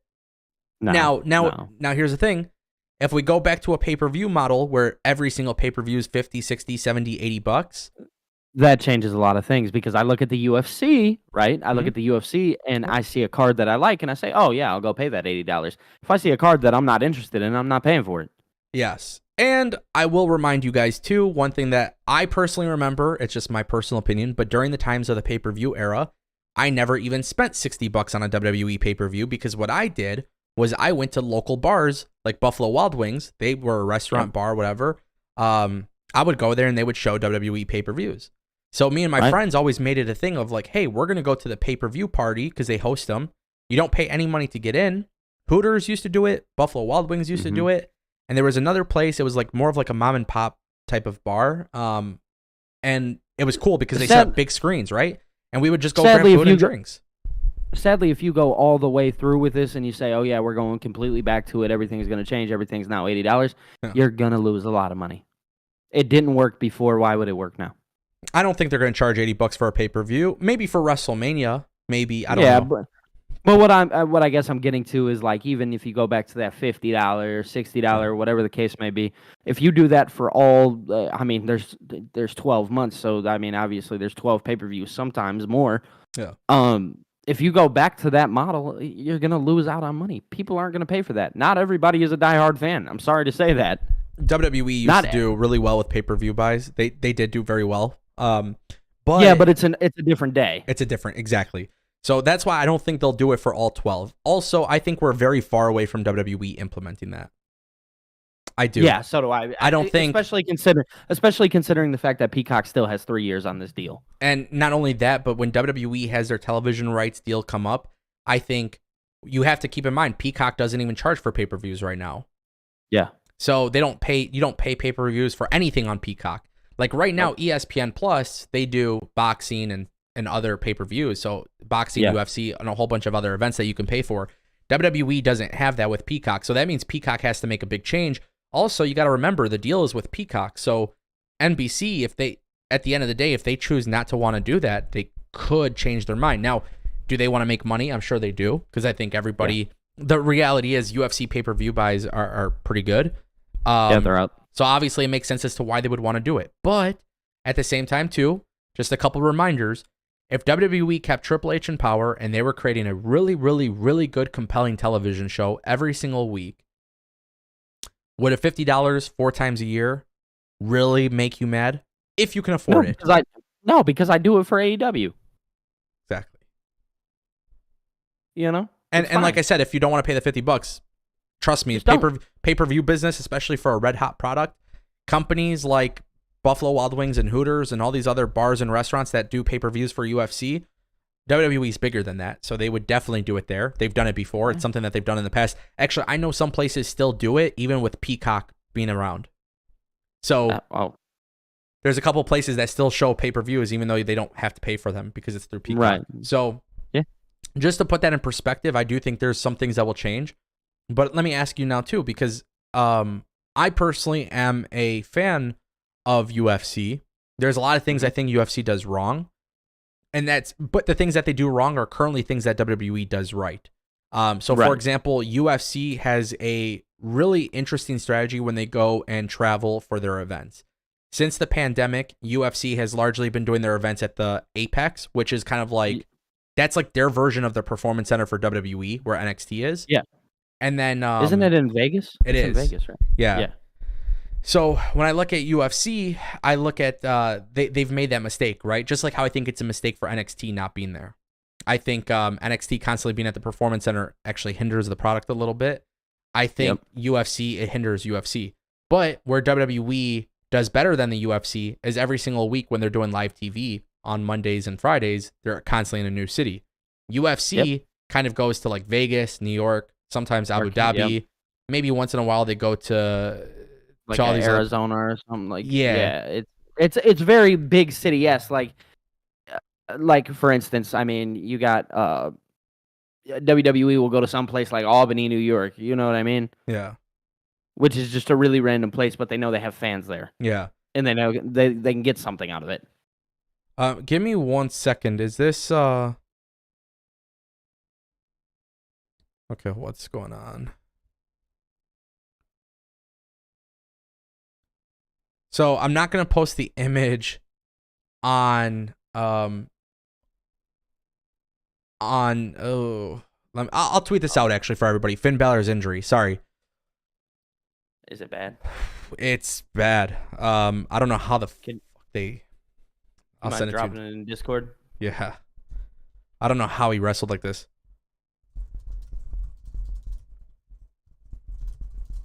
Oh my. Oh. I just posted it on Twitter, guys. If you're not following me at AngoPW, check that out. What's up, Sean?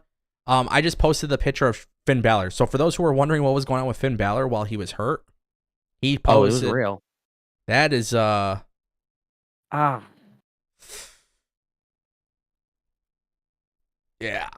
I posted on Twitter. I do not want to put it on YouTube.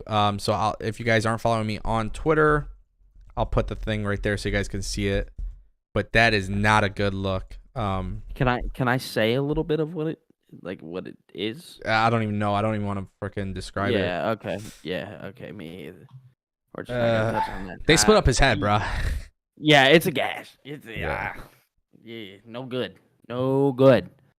That thing, that chair, or not the chair, the ladder. That thing got him good. Whew. So more things about UFC. Let me ask you, Billy, because I know you have some questions, and you mentioned it earlier, like I told you. What is your overall like questions or fears, or what are you thinking about the sale that you want answers to? Maybe I can kind of like give you an idea of what to expect or whatever. So obvious fears are obviously like, okay, not even, but again, there's always, especially right now and where we're at, there's that constant fear of Triple H not being around, and we've, become accustomed to it. That fear lingers, obviously, and we won't know necessarily because what we're doing right here is just speculating. You know what I mean? We're just saying what could happen. But obviously that fear still lives. Like, okay, if Triple H doesn't run this, then like, not to say that Vince is the worst or anything like that, not to bash Vince, because like, obviously we watched Vince's WWE up until just a couple months ago. You know what I mean? Yeah.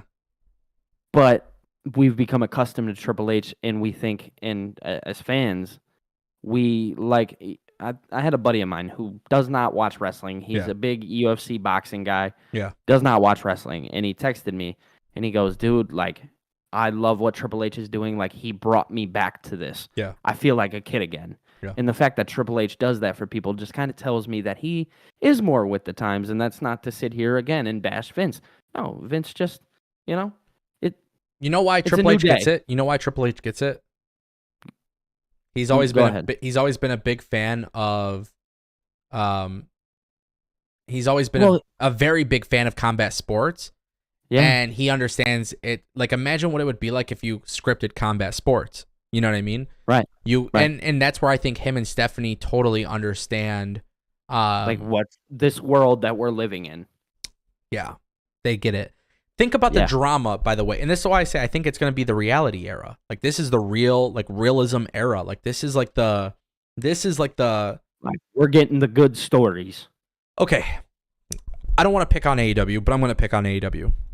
And I'm going to sure as hell pick on WWE too. This is not a WWE is better than AEW thing, by the way. But I'm going to start with AEW because they're the reason that WWE does it. Media scrums. Yep. AEW, media scrums. Yep. When you look at a media scrum with AEW, what are they doing? They are sharing information that they want you to know, right? Yeah. Mm-hmm. When a media scrum has a person sitting there from the media and asks a question that they don't want you to know the answer to, what do they tell you? They tell you no comment, right? Right, yeah. It's just very, okay, yeah, I don't want to say this. If you watch the UFC, if Dana White gets a question he doesn't want to really talk about, he might beat around the bush. He might not give you the answer, but he's going to go around it. He's going to go around it, but he'll talk about it, right? It gets to the point sometimes where Dana White tries so damn hard to get away from it and get out of it that he can't, right? So he ends up answering the question. It's not scripted environment. It's not a scripted environment. Right. WWE media scrums. It is less, in my opinion, it is controlled, just like AEW, because they're only going to tell you what they want the answers to. But for example, it's actually a lot more similar to AEW than it is to UFC. But with the UFC, they realized, how can we get people watching our media scrums, right? So what do? Well, they say the things that people want them to say. Correct. So WWE can script their press conferences like UFC doesn't script theirs. They can model their press conferences unlike AEW's, not similar to AEW's. They can do it more like UFC's. My point that I'm making is that when I say it's the realistic era, I expect WWE to be, even though it's going to be scripted, it's going to feel less controlled. Well, you can get something in WWE like, okay, for instance, last night they had Sammy and Kevin on there. Well, you could easily you can create stories from this press conference, right? Yeah. It's little things. It's those little things. You could bring the Usos out. Oh, no, you did. And you make it look real. As long as you could do that, cool, count me in. Use them. Use that media scrum or press conference, whatever you want to call it. Use that to your advantage. Like you said, the UFC does it so well because, well, it gets people talking. WWE, AEW, like you said, they beat around the bush on things. I agree with that statement. And, they just, as long as you can use this press conference to your advantage, I'm cool with it. I guess that's just the reality here. I watched the media scrum yesterday and it was like, what are your thoughts on, overcoming these battles to become tag team champions, right? The randomest things. Right? Like, that's what it is. I want WWE and AEW press conferences to be about the real shit. Well, it felt more real from the wrestlers than it did the people. Is that weird to say? Yeah. Because I watched the press conference. Yeah. They're talking about PWG. Kevin Owens and Sami Zayn talking about PWG, talking about all these different things. They're talking about Jay Briscoe and Mark Briscoe. Like, dude, I feel like it's more real from them. By the way, I want to say this, Billy, and I texted you about it, and I put out a tweet, and I said, top AEW star, -1, appeared on WWE television. Whoa. I couldn't believe the amount of tribalism bullshit I seen when I posted this. I didn't look at your tweet. I seen what you sent me, and I read it. For no other reason than this is a kid who lost his father, and he's a wrestling fan. And I had some people being like, Tony Khan wouldn't like this. Tony Khan wouldn't like this. AEW, that's bullshit. Like, I see people, mad about it. Amanda, Brody Lee is, or Luke Harper, Brody Lee, John Huber. Yeah. Amanda had tweeted out. She posted the photos at the event, by the way, that she was there with them. Yeah, dude, if you have anything to say about Brody Lee Jr. or -1, if you have anything bad to say about that, no, that's a guy who lost his father. Not to get emotional here, but I lost mine. Yeah. I lost mine. Yeah. Dude, no, that's a guy he looks up to. That's a guy who comforted him in a time where he probably didn't feel like he had many people. And there's such a close group with Cody, which I think a lot of people don't realize that. But I did want to make it a very big point that there was, when I see -1 in the crowd, and I said it, I was like, wow, I was just so happy with the way Michael Cole acknowledged him and the family, and just mentioning John Huber, Brody Lee, like Bro, you tap into real life things. Correct. This is not the same WWE that Vince McMahon was running in certain regards. It's not. It's just not. It's not. It's a different company. So when I say the realistic era is upon us, a lot of things in real life might get brought up into television or be brought up into commentary or press conferences or anything like that. There was a time period where WWE wouldn't acknowledge something like that. No, I mean, you go back to when Brody Lee, God rest his soul, passed away. Mm-hmm. And they acknowledged him as Luke Harper, and then you have Michael Cole today.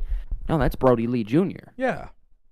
It's little things. It's those really small, intricate things. And if you're using tribalism as Tony Khan wouldn't like this, shut up. It's weird. Stop.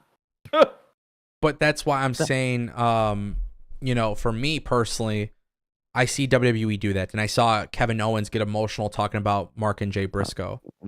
It was beautiful. I loved it. And the thing is, like, I get it. You don't have to openly acknowledge these other promotions, but to sit there and act like these other things don't exist, that's mind-boggling to me. And I just want to say, you just go back to what the way it was with Vince. That didn't happen. When you look at Triple H's WWE, look at them bringing up Inoki and Great Muta and all of these other people. They are showing respect for other things in the industry. When Io Sky and Dakota Kai were on the main roster, and Dakota Kai and Asuka were fighting, they made sure to mention their faction from back in the day. They made sure to mention these things. And by the way, if there's one thing I've really loved about WWE, and the one thing I hope it continues, look at the freedom that commentators now have. Man, Michael Cole killed it. Michael Cole killed it on night 1. He killed it on night 2. Yeah. Man. He's so passionate, and he talks about it like he's genuinely involved, and it felt more UFC-esque commentary. And we use Pat, and we're like, hey, Pat, thank you for what you did for Michael Cole. And Pat's great too, you know what I mean? But Michael's good no matter what. Michael's good with anybody. And I feel like with Pat just kind of brought that love back out of him. And now obviously Triple H running and giving him that free reign to say all these things and bring these things up. It's such a beautiful thing. Billy, I love it. Let me get your opinion on this. So Ashu in our chat. Yeah. By the way, Ashu is. I've spoken to Ashu a couple times. Like on Twitter and stuff too. He's a big MMA fan. So I think I think maybe we kind of align the same way in this regard. But he brought up in the chat. He said something about like imagining pre-fight press conferences, weigh-ins, and stare-downs before premium live events. Me and you have talked about this. We have. Dude, how cool would that be? So that's what I was going to say. I want to bring it up because... Yeah, go ahead. Doesn't it? Okay. Let me give you an idea. John Jones versus Cyril Gane. It happened, right? Yeah. Mm-hmm. John Jones comes back. It felt like a big deal that John Jones was fighting. Then what ends up happening is that John Jones ends up winning like the first minute, right? Yeah. Why aren't WWE taking advantage of things like that in their own company? Imagine you're building up a fight, a massive fight between two people, and then you have somebody win a match in the main event in 5 minutes, completely like shaking the crowd, like what the fuck just happened type shit. Script those value. Upsets, right? It's that shock value. Right? Isn't that what it is? Aren't we supposed to get engaged? Like people, yes. Like I'm just sitting here thinking like, wow, imagine you're doing a post-fight conference and you have perfect example. I'll give you a great example. Cody Rhodes versus Roman Reigns. Just as an example. Cody Rhodes, Roman Reigns. Huge fight. Goes face to face. They both step on the scale, whatever. I don't know if you have to do the weigh-ins only because people do fight at different weight classes. Yeah. But you can do the face to face, take the questions, do the photo op, the face off thing, right? You do the press conferences with next to each other, sitting on separate sides. But then imagine this, Billy. Imagine if you did this. Then you have Roman Reigns talking a whole bunch of shit like Conor McGregor would. Paul Heyman's talking a whole bunch of shit like Conor McGregor would. Only for WWE to have Cody Rhodes win in 7 minutes by a choke. people would lose their mind. They would be so confused. So confused. That was not supposed to happen. It's the shock value. The shock value in any sport is one of the most important things because the shock value matters. And imagine in a sport where you kind of get to write what's happening. And you don't do it. You don't do it all the time. You don't do it all the time. You do it at these big events. You do it once in a while to make people think, what the fuck just happened? Exactly. Because again, it's the realistic era.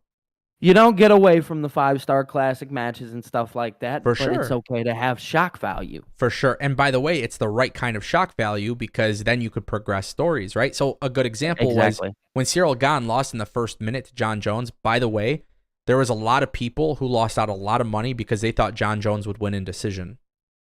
A lot of people did not think John Jones would expose him that quickly. So imagine if you're the WWE and you're in this situation where, hey, we have Cody Rhodes win in 7 minutes, and he wins with a crossroads out of nowhere, and he ends up getting the win. Or better yet, what if he hit a crossroads on somebody and the guy is just unresponsive? They call it a knockout win. Yeah. You know what I mean? My big thing that I go to, especially comparing the two, is Leon Edwards and Kamaru Usman. Yeah. Leon Edwards was not supposed to win 2 times. Yeah. 2 times? Against what is arguably the best lightweight fighter right now? And then also, what about Kamaru Usman getting knocked out in the 5th round after dominating Leon Edwards in their first fight? Yeah, the whole fight. The whole fight. It's shock. It's a shock value thing. Use it to your advantage. You have the tools. You know you can do it. I think I could be wrong, but I think we can see a lot of that happening. I think we could see a lot of that happening, and quite honestly, I think if I'm the WWE and I start doing that, I think I can sell pay-per-views. I think I can sell mega pay-per-views. I'm talking massive cards. I could get away with selling $100. Yeah. I can sell a pay-per-view for $100, dude. You do kind of what you just did with WrestleMania, and you keep the card at a nice, especially if you're going to do 2 nights, you keep it at the nice, comfortable number of 7 matches, Yeah, I think you can get away with it. You just make sure that card's stacked. Yeah. Rick Corella has dropped a $5 super chat. He says, I noticed Michael Cole mentioned Cesaro and Stacy Keibler mentioned Gail Kim. Vince would not have allowed that. I mean, I think it's pretty obvious, right? Yeah, we know who's running the show still. We know who's there. Guys, for crying out loud. And I'm not saying Vince is against it, but Vince has always wanted his company to look better than other companies. Now, the UFC, Dana White has no problem saying Bellator sucks. He has no problem saying that their fighters are ass. He has no problem talking shit about ONE FC or any of these other promotions and what they do. Again, that's why he sells it. The UFC, yeah. He sells it. That's what the UFC still has things to learn. You know what I mean? People tend to forget that the UFC is still a growing company. Like WWE's been around for however long, you know what I mean? UFC, I mean, MMA fighting in general didn't come to light till what? The early 2000s? I mean, it really did not become popular until like 2012, 2013. That's when it really started to spark. You know what I'm saying? So what is happening with Endeavor when you think about it realistically? Is it really for WWE or is it really for UFC? It's not for UFC at all. It's for the entire company of owning 2 major global conglomerates. And that's really what it is. And the UFC still has things to learn, and I feel like they can learn those things from WWE. Again, like how you just said, Vince always wants to make him look like he's better than all the other companies, right? Yeah. Like you said, Dana does not care about taking those shots at the ONE FC or PFL, all those different things. Sometimes to know you're the best, you don't have to talk about being the best. So here's another thing to point out. Dana White he did a trade. He traded Demetrius Johnson to ONE FC for Ben Askren. I do remember. Yeah. Who is to say that we don't go trade for Conor McGregor? No, not with UFC. We're not going to trade wrestlers to UFC. I was about to say. Because that's not the same thing. Because the thing is, they're 2 separate sports. UFC traded another promotion 2 fighters. They did a swap. Who's to say WWE's at the point where it's like, okay, we'll do a trade with AEW. We'll do a trade with New Japan. Or like an MLW or an Impact. I think people are totally underestimating the types of things that can happen with Endeavor owning the company. You give it more of that sports feel. There is a lot of great things that they can do. And again, when I say sports feel, it's not to make it a sport like AEW. I don't want to see that. I want to see them stick to telling great stories. I just want to see them change their approach with how they present themselves as a product in terms of overall, like... It's like football, dude. What do you get excited for? Free agency. Bro, the thing is, I mean, here's the reality, right? Mm-hmm. UFC can completely flop if their fighters aren't good. Yep. It's the fighter's responsibility at the end of the day. Dana White has zero control over the success of a fighter because... And who's good and who's not. And they try to put him with matchups and stuff like that, matchmaking. But we saw Cyril Gane. He was a future star. He got smoked by John Jones. To me, as somebody who enjoys sports betting, which, by the way, shout out to DraftKings, my sponsor. Yo. As somebody who does sports betting from time to time, you think I'll ever put money on Cyril Gane? Not after that. Not No. after a first round loss. The likelihood of me doing so drops significantly because I've seen that he got exposed, right? Yeah. Speaking of sports betting, isn't it been rumored that WWE wants to get into sports betting? It's huge. It's okay. a huge thing right now. Okay, so now we got UFC who does sports betting all the time. I don't know. The parent company owning WWE can make that happen in a lot better of ways. Yeah, it can. Overall, dude. A lot of good things come out of it, man. Yeah, overall, there's a lot of good. I truth be told, call me crazy, and this is a hot take. Call me good, especially after talking about it and us having this conversation, right? Yeah. Overall, you could see some more good coming out of this than bad, especially if you don't touch things. Because our biggest bad thing is just don't touch it. Our biggest concern is Vince McMahon going back to the old ways. That's the concern. Yeah. Our concern is not even Vince McMahon running creative, by the way. It's going back to the old ways. It's going back to the old ways. Yeah. Right. That's our biggest thing. Other than that, sure. I don't care who buys it. Yeah. Just leave Triple H where he is. Yeah. So, and that's why I feel like I'm very, very optimistic to see Endeavor take it. And for those who are wondering, the deal is expected to be announced in the morning. Is it? It's expected to be announced in the morning. I think we'll see it in the morning or afternoon. I did not watch the press conference for WWE, but I was told that a journalist did ask about it.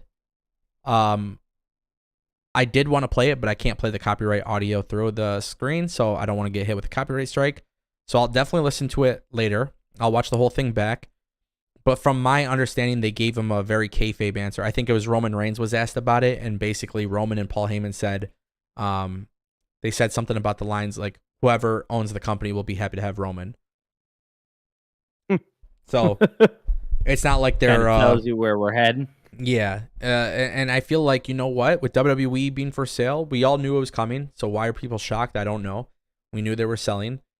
I think people always have to be upset or they have to be outraged for something. And I think the first reaction, it's the reaction that you had, which is why I had to tell you you need to relax, is it's better for a company who's in the sports entertainment world to buy a sports entertainment company. Right, exactly. Because at the end of the day, it's two of the same things, kind of. Look, there's going to be things, this is the reality, and I hope people understand this. There's going to be things that they do that we're not going to like. 100%. Guess what, though?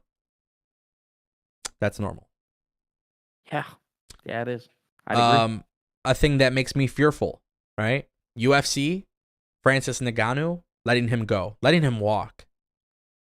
Arguably one of their better fighters. Just walk away. They didn't re-sign him. Yeah. I think Dana White fucked up in a lot of areas. I think Dana White was very shitty, bro. Like in that regard, I think Dana White, they didn't care to give him the money that he was looking for. Right. And the excuse that everybody keeps talking about is that, you know, oh well, he doesn't draw them money, he doesn't make them money, which I don't know. I can't sit here and give you an opinion based on facts that I don't know the facts. I don't know how much money he makes them. But you can't say watching one of his fights you weren't excited. I can tell you he was an exciting fighter to watch, but if you're not making me money, I'm not paying you money. True. Because I own a business. As a business owner myself, I don't invest in things that are not going to make me money. That's my number one rule. Billy, when you make music or when you do content with your own stuff, don't I tell you, hey, bro, like if you're not making money, don't invest in it because it's not smart, right? You're operating at a loss. But if you're running a business and you're trying to be profitable, then you got to make business decisions for profitability reasons. Yeah. So for me, for example, my microphone breaks as an example. I make content every day. I need a microphone. Gotta go. I have to. Maybe I don't want to, but I have to do it, right? Right. It's obviously a very small comparison, but it's a comparison to say, yeah, UFC fucked up because they didn't re-sign Francis Ngannou. I think he's a great fighter. Does he make them money?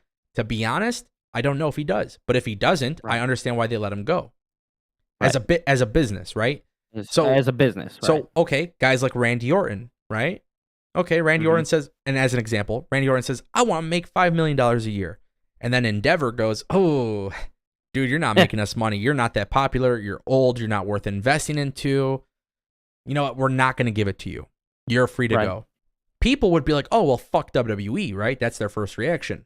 My response would be, okay, AEW, New Japan, like I would love to see Randy Orton do something different. Yeah, it'd be cool. My point that I'm trying to make is that the industry is so healthy where I think people will be fine. But the reaction is, oh shit, they're going to fuck everything up. You know what I mean? Right. Cedric dropped a comment in the chat. He says, do you think Endeavor would want WWE and UFC both on the same networks and streaming platform? Also, could we see WWE play a bigger role in ESPN with this deal? I have a lot of great answers to this. So, Billy, I'm going to kickstart and then I'll let you kind of take it and see what you think. Cedric, to get you an idea, I think eventually, yes. But I think they're only going to go to the provider that will put up the most money. No matter what. Whether it's the same as UFC or not, WWE, in my opinion, is more valuable than UFC. So I think Endeavor is going to be in a situation where they're definitely going to get as much money as possible, regardless of where it is, whether it's the same with UFC or not. Now, to add to that, I think WWE being on ESPN Plus is a very, very interesting thing because ESPN Plus is a really dope streaming platform. I have access to it. I pay for it. And I do pay for the UFC pay-per-views. Not the UFC pay-per-views, I'm sorry. The top rank boxing pay-per-views. The bars that I go to locally, they don't show boxing pay-per-views. They only show UFC and sometimes WWE. So I sometimes will buy the top rank pay-per-views on there if they're available. I think ESPN Plus is more designed for video on demand. I'm sorry, not for video on demand. It's more for live sports, right? Not for video on demand. So to be able to put WWE's entire tape library on ESPN Plus, I don't think that makes a lot of sense. I don't think so. For WWE to have pay-per-views on ESPN Plus would make a lot of sense. I think eventually Endeavor will want both of their platforms being on the same platform only if they can get more money for it. Which, by the way, this gives Endeavor a huge advantage because they own two massive sports companies. You got to remember, Endeavor has ownership of the largest MMA company, and now they have ownership of the largest pro wrestling company. So if you're shopping television rights and streaming rights, as a bundle, you can make billions and billions and billions more. Billy, do you agree, disagree? What are your thoughts? Yeah, I mean, I agree. I don't think that ESPN Plus is going to be the way. I think, like you said, I think you kind of hit it there with the idea of that it's not for video on demand. Because I go on there for live sports, you know what I mean? Yeah. It's a business at the end of the day, and that's how I feel like Endeavor is going to go into this. They're going to go where the most money is, especially, you know, with somebody like Nick Khan is what's being reported is he's the president. That guy's a businessman at the end of the day. I said it earlier. He's going to go where the money is. And now you have leverage. Yeah. Now you have a lot of leverage. It's not even just a little bit of leverage. And you said pro wrestling company. Let's be real here. This is a sports entertainment company. This is bigger than wrestling. These guys are putting on, you know, massive shows. Massive. No, dude, they can do whatever they want at the end of the day. Realistically. I agree. I agree. What are I your just think thoughts? that What are your thoughts on UFC talent being crossed over? For example, not fighters, but people like Daniel Cormier, for example, or Megan Levy, who is like one of their interviewers. Yeah. Laura Sanko. Yeah. Like they have some really good talent who do combat sports professionally. What do you think about the idea of Endeavor basically telling WWE like, hey, you got to use these people? What are your thoughts on that? I'd be happy with a Joe Rogan sit down with Michael Cole. That's my usage. I don't think we'll ever see Joe Rogan on WWE television, but that would be insane. He doesn't Wouldn't really he doesn't really like wrestling. He has a weird relationship with pro wrestling. I know he does. But again, it's just one of those things you look at. But Daniel Cormier, I know you brought him up. We've seen him before, so I remember being excited about it. I think we permanently get get Daniel Cormier 100%. Yeah. No, I don't remember even being like, oh man, Daniel Cormier. No, every time I saw him, I was like, oh, Daniel Cormier's on my TV. And especially, I think it was with the Matt Riddle and the Seth Rollins thing. Yep. Yeah, and they kind of went back to the John Jones, Daniel Cormier fight with the sit down and stuff. Yeah, that's a good callback. There's a lot of callbacks with UFC and WWE, and people may miss them, but WWE has called back to the UFC a lot. I'm gonna tell you, not just once. I'm gonna tell you the difference between WWE and UFC and why this is such a great fucking deal. Okay. Okay. And chat, I'm going to take a look at your responses in a second. And Billy, I'll say this and then I'll respond to you in a second. I'll give you a chance to respond, okay? Yeah. So the reality is that right now, as it stands, the UFC lacks the entertainment aspect of their business, the big productions, right? You go to UFC, you don't really see the big trons. You don't see the big crazy camera shots or anything like that. It's a very gritty presentation. It's very, basic, right? You look at WWE WrestleMania 39 and you see this mega production. UFC can learn a lot from that. Honestly, like I imagine like UFC has like International Fight Week. They can learn from having that big stadium show with an octagon in the middle with tons and tons of fans there watching. I think UFC can do that. I think they have some really big names in their promotion where one day they can sell a pay-per-view card like that. WWE, though, definitely doesn't have some of that realistic, gritty stuff that the UFC has, right? So when we were talking about those press conferences and things that they do, or like the weigh-ins or like the pre-show, like pre-fight face-offs and stuff like that, like they don't do that type of stuff. I would love to see both of these companies take things from each other to overall improve their products. Both products improving, yeah. Do you think that's a realistic change that we can expect for both companies? I don't think you do this deal unless that is the thing that you want to do. Okay. Other than that, the deal is pointless. In certain ways, I think so, right? Yeah. I mean, if you're not doing this deal to grow, and say, for instance, you read on Twitter, you say, oh, this is just Vince trying to get power. No. Realistically, you're doing this deal for a reason. There's a reason behind it. Let's be real here. The WWE, that's Vince's baby. Yeah. That's his baby. And Ready? he doesn't want to just give that up. You ready for something else? Yeah, bring it on. So, UFC doesn't do these big stadium shows. What if maybe, just maybe, they start planning pay-per-views? Mm-hmm. Saturday nights are UFC, Sunday nights are WWE. Stadium shows in the same stadium. That'd be insane. I think the idea of Endeavor buying WWE could eventually lead to the point where Saturday nights will belong to UFC, Sunday nights will belong to WWE, in the same stadium or same arena that WWE has a pay-per-view on Sunday. You would see UFC have a pay-per-view that Saturday night before. Yeah, because UFC is doing kind of monthly cards, right? They do. If I'm not mistaken. Yeah, okay, that's what I thought. Oh, see, Cedric saying, imagine Endeavor promoting a UFC WWE pay-per-view weekend with a ticket package of some sort. So let's talk about that. So I imagine at some point with Endeavor buying the UFC, and I'm sorry, I lied. I said UFC. I imagine at some point with Endeavor buying WWE and UFC, you can do a very big bundle for weekend events. Again, Saturday nights belong to UFC. Sunday nights belong to WWE. Let's say they're at Madison Square Garden, just as an example, hypothetically speaking. You could do UFC on Saturday night, WWE on Sunday night. By the way, for the UFC, this means you can actually improve your overall production because you can use the WWE Trons and stuff like that if they're on hand. You can do things with like, the lighting, kind of WWE style. You can kind of amplify the production assets that you have because of WWE. So I think, and by the way, as a UFC fan, if I was told that I can go to Madison Square Garden, pay for a travel package, get tickets to UFC and WWE, as a fan of both, having that option would make me more inclined to go. I'll be honest with you, the only reason why I don't go to UFC pay-per-views is because they're not in Detroit.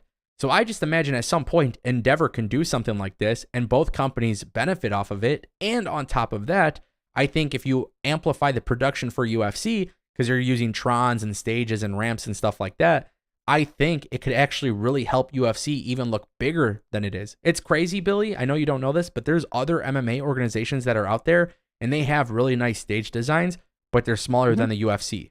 So I just think of this as a very big change for the UFC and a very big change for WWE that ultimately gets people out there. And I think some people might hate it, but realistically, I could see it really working out for them in the long term. Well, it's funny because I know this is going to be like a random thing, but I mean, you look at something like when Triller was putting on those Jake Paul events, and how they were walking down the ramps and stuff like that. You can do those things in the UFC. I mean, look at Israel Adesanya, right? Yeah. Who came out to the Undertaker? Yeah. We talked came about out to the Undertaker's theme. Yeah. Go ahead. No, we talked about that. That's the best part. Yeah. Yeah. I mean, there's so many things that you can do and utilize now. Yeah, the UFC can, if they want to, like you said, if they're on hand, they can definitely go out and use WWE stuff. They're the same company, right? Yeah. Now there's so much free reign. No, go ahead. Continue. There's just so much free reign for all of this now. Now you have access to all these new things, and I think Bellator does it. Maybe not Bellator. Maybe I'm thinking of a different company, but they have like a background with like little videos that play in the back of somebody walking down. Yeah. No, there's just so much that you can do here but there's so much you can do and you can get away with now. It's not a bad thing. It's a good look. At the end of the day, the more in depth you look into this, there's more free reign now. I see a lot more positives than cons. And there's definitely cons. Don't get me wrong. There's definitely cons. Yes. There's definitely a lot of cons. But looking at it for what it is, we'd be dumb not to be a little excited about it. I don't think the cons are game changer. No. Big MGM said big problem with this angle is that WWE has been doing a good amount of Saturday pay-per-views for a while. They've been profiting off of it too. Now you're asking WWE to steer away from it. Well, Big MGM, I understand where you're coming from, but WWE will not have a pay-per-view on the same day as UFC if Endeavor owns both companies. I just don't see that being a possibility. Now, to counter that though, one thing I would point out is that, and this is just my opinion. I know a lot of people don't agree with me. Trust me, I've talked to people. I do like Sunday pay-per-views more. So do I. I always felt like I'm so sorry to cut you off. You're good. No, go ahead. I always felt like on Sunday, I know even growing up as a kid, I always remember that Sunday was always more of a relaxed day. And let's be real here, the difference between the UFC and the WWE obviously is the realism side of it. Obviously, we know the UFC is real. So when I watch the UFC, I get a little more excited in the aspect of, oh, I can see somebody get knocked out. Like, that's a real thing that I could see. That's a day that you want to hang out with your boys and you want to do all this and that. And we talk about the WWE being so emotionally driven. I always remember going to pay-per-views on Sundays and seeing pay-per-views on Sundays as more of a, oh, this is going to be fun. This is just going to be a good Sunday. Let's be real here. We all like to take Sundays, most of us, to unwind and unpack, right? Yeah. In WWE, at least for me, always kind of allowed that. I know on Sundays I like to sit down, relax, hang out. I got my TV in my room. I like to watch it on TV, like to eat some food, and call it a day. You know what I mean? It's those little things that people need to think about. It's not asking them to steer away from it. It's more or less telling them, hey, just do what worked for you. You know what I mean? Especially now that you're partnering with another program. My Yeah, no, I get it. And I think my issue for me personally, and that's why I feel a little bit differently than people, but Saturday pay-per-views, so 28 years old, I do have a social life, you know. I do work a lot on YouTube, but I do have a social life. And I do want to go to pay-per-views, and I want to travel for pay-per-views, and I want to watch pay-per-views. But on the other end of things, I want to hang out with my friends at times. Now, for me, I work 7 days a week on YouTube. I don't have time off. So typically, I have a cutoff time where I'm typically done uploading, and then I do a post show, right? On Saturday nights, if I'm being fully transparent, on Saturday nights, I would probably rather go hang out with my friends or do something that is not work related, because that's when they're more likely to be available than other nights, right? So for me, I've always liked the idea of WWE having pay-per-view on Sunday nights, because obviously I'm not going to go out with my friends on Saturday nights. So, and I understand that my situation is different than everybody else, but that's kind of why I cling on to Sunday pay-per-views. Because if I go out with my friends on a Saturday night, typically like during a UFC pay-per-view, we get together for a pay-per-view. You know what I mean? So that's why I don't mind UFC pay-per-views on Saturday nights, because that to me isn't work related. On Sunday nights, it would be better for me as a YouTuber, as a content creator, and just as a normal human being. But I do think the idea of WWE moving back to Sunday nights could be really good. Now, if MGM is right and it's not profitable for WWE, or if it is more profitable for WWE on Saturday nights, you'll never see them go head-to-head with UFC, which they have done that at times. So just to put that in perspective, they have had pay-per-views on the same nights as UFC, and I think that's silly, but they've done that. So yeah, the Money in the Bank is a recent one that I remember. Yeah, exactly. Yep. 100%. So, you know, for me, I would be selfishly saying I'd rather have pay-per-views on Sundays. Also, there is a con to that, though. I'm not going to lie. The con would be if I was traveling to, let's say, Texas. Let's say I was going to Houston, Texas or something for WWE pay-per-view. I do imagine at some point, you know, it's a lot harder for people to travel to Texas and then come home Monday. Like, they would have to take off of work for Monday. Like, I wouldn't have an issue. I wouldn't have an issue. I can take it on the road, you know? But I get what you're saying, like the people who want to travel and stuff like that. Absolutely. No. Yeah, I can agree with that. Elijah Washington asks a really good question here. He says, hey, Ango, question. If WWE works with UFC, what does that mean for entrance music? Would WWE bring back licensed music or hire someone else? Dude, that's Elijah. That's a great question. So UFC has a weird situation with entrance music, because they have like a sync license, which basically, from my understanding, and I didn't do too much research on this, but from my understanding, UFC pays a fee to be able to pay music that is live in the arena, but it doesn't go through the feed, and they pay for that license that allows them to do so. Which WWE right now, they pay for entrance theme songs, and they don't use real theme songs. Yeah, they go out and hire somebody. Can that be something that WWE does? Ooh, that's a really good question, dude. What do you think? That is a good... excuse me. Yeah. That's a really good one. I don't want to see it. I prefer that we keep that the same. Why? Because I have my reason, but I'm so curious to hear what you're saying. Because if you think the same thing as me, then obviously it's a bad answer, or it's a bad idea. The live feed aspect of it, it just doesn't resonate necessarily with me. Again, that's one of the reasons why watching UFC, it's like, yeah, I get excited, but imagine if you had more of that and you heard it live, you know what I mean, through your TV and stuff like that. I don't know. It's a weird thing, because obviously WWE has put the extra time in for their theme songs. Why steer away from that? Why steer away from it for some popular music? Yeah. So I was going to tell you, WWE's popular. I agree with you. But one thing you didn't mention that I would mention, and Elijah, I hope this comment is this sticks with you for a minute. I think with WWE, and they don't do a good job with this right now, only for certain individuals. But there are people in WWE who don't. I think people who watch wrestling don't realize how important music is to a wrestler. So it's part of their package. It's part of their presentation. So Cody Rhodes and Seth Rollins, right? The people singing along to the song, the reaction, the pop, the crowd. It's all because of those theme songs. And that would be the only reason as to why I wouldn't use real music. That would be the only reason why I wouldn't use real music, because the real music, even if you use it made for those people. It wasn't. It wasn't made for those people. It's not part of their character. It's not. Do I think WWE can do what AEW does and license other music like they did with Hook, for example? Like a one-time thing? Yeah, I think they can do it at times. You know what I mean? Yeah. Or like they do with the Elite and stuff. But yeah, I don't think that would be a normal thing. I think I can see it happening. I just don't think it would be a normal thing because music is so intricate and so important to somebody's character. And it helps people get over.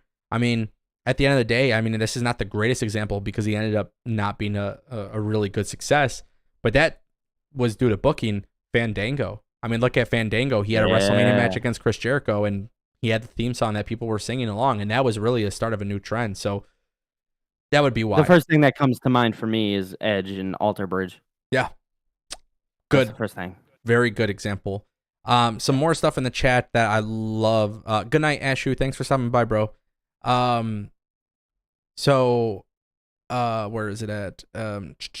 Agent Smith, thank you for the love. I appreciate the love that you're showing me in the chat. Agent Smith says, are you shocked Roman won tonight? Agent Smith, you just mentioned that you're a new subscriber because of the show with JD.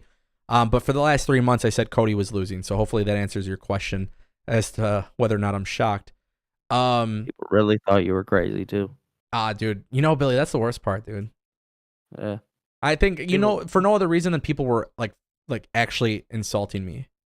Yeah. That's sad, yeah, bro. Like actually giving you some hate, dude, over your wrestling take.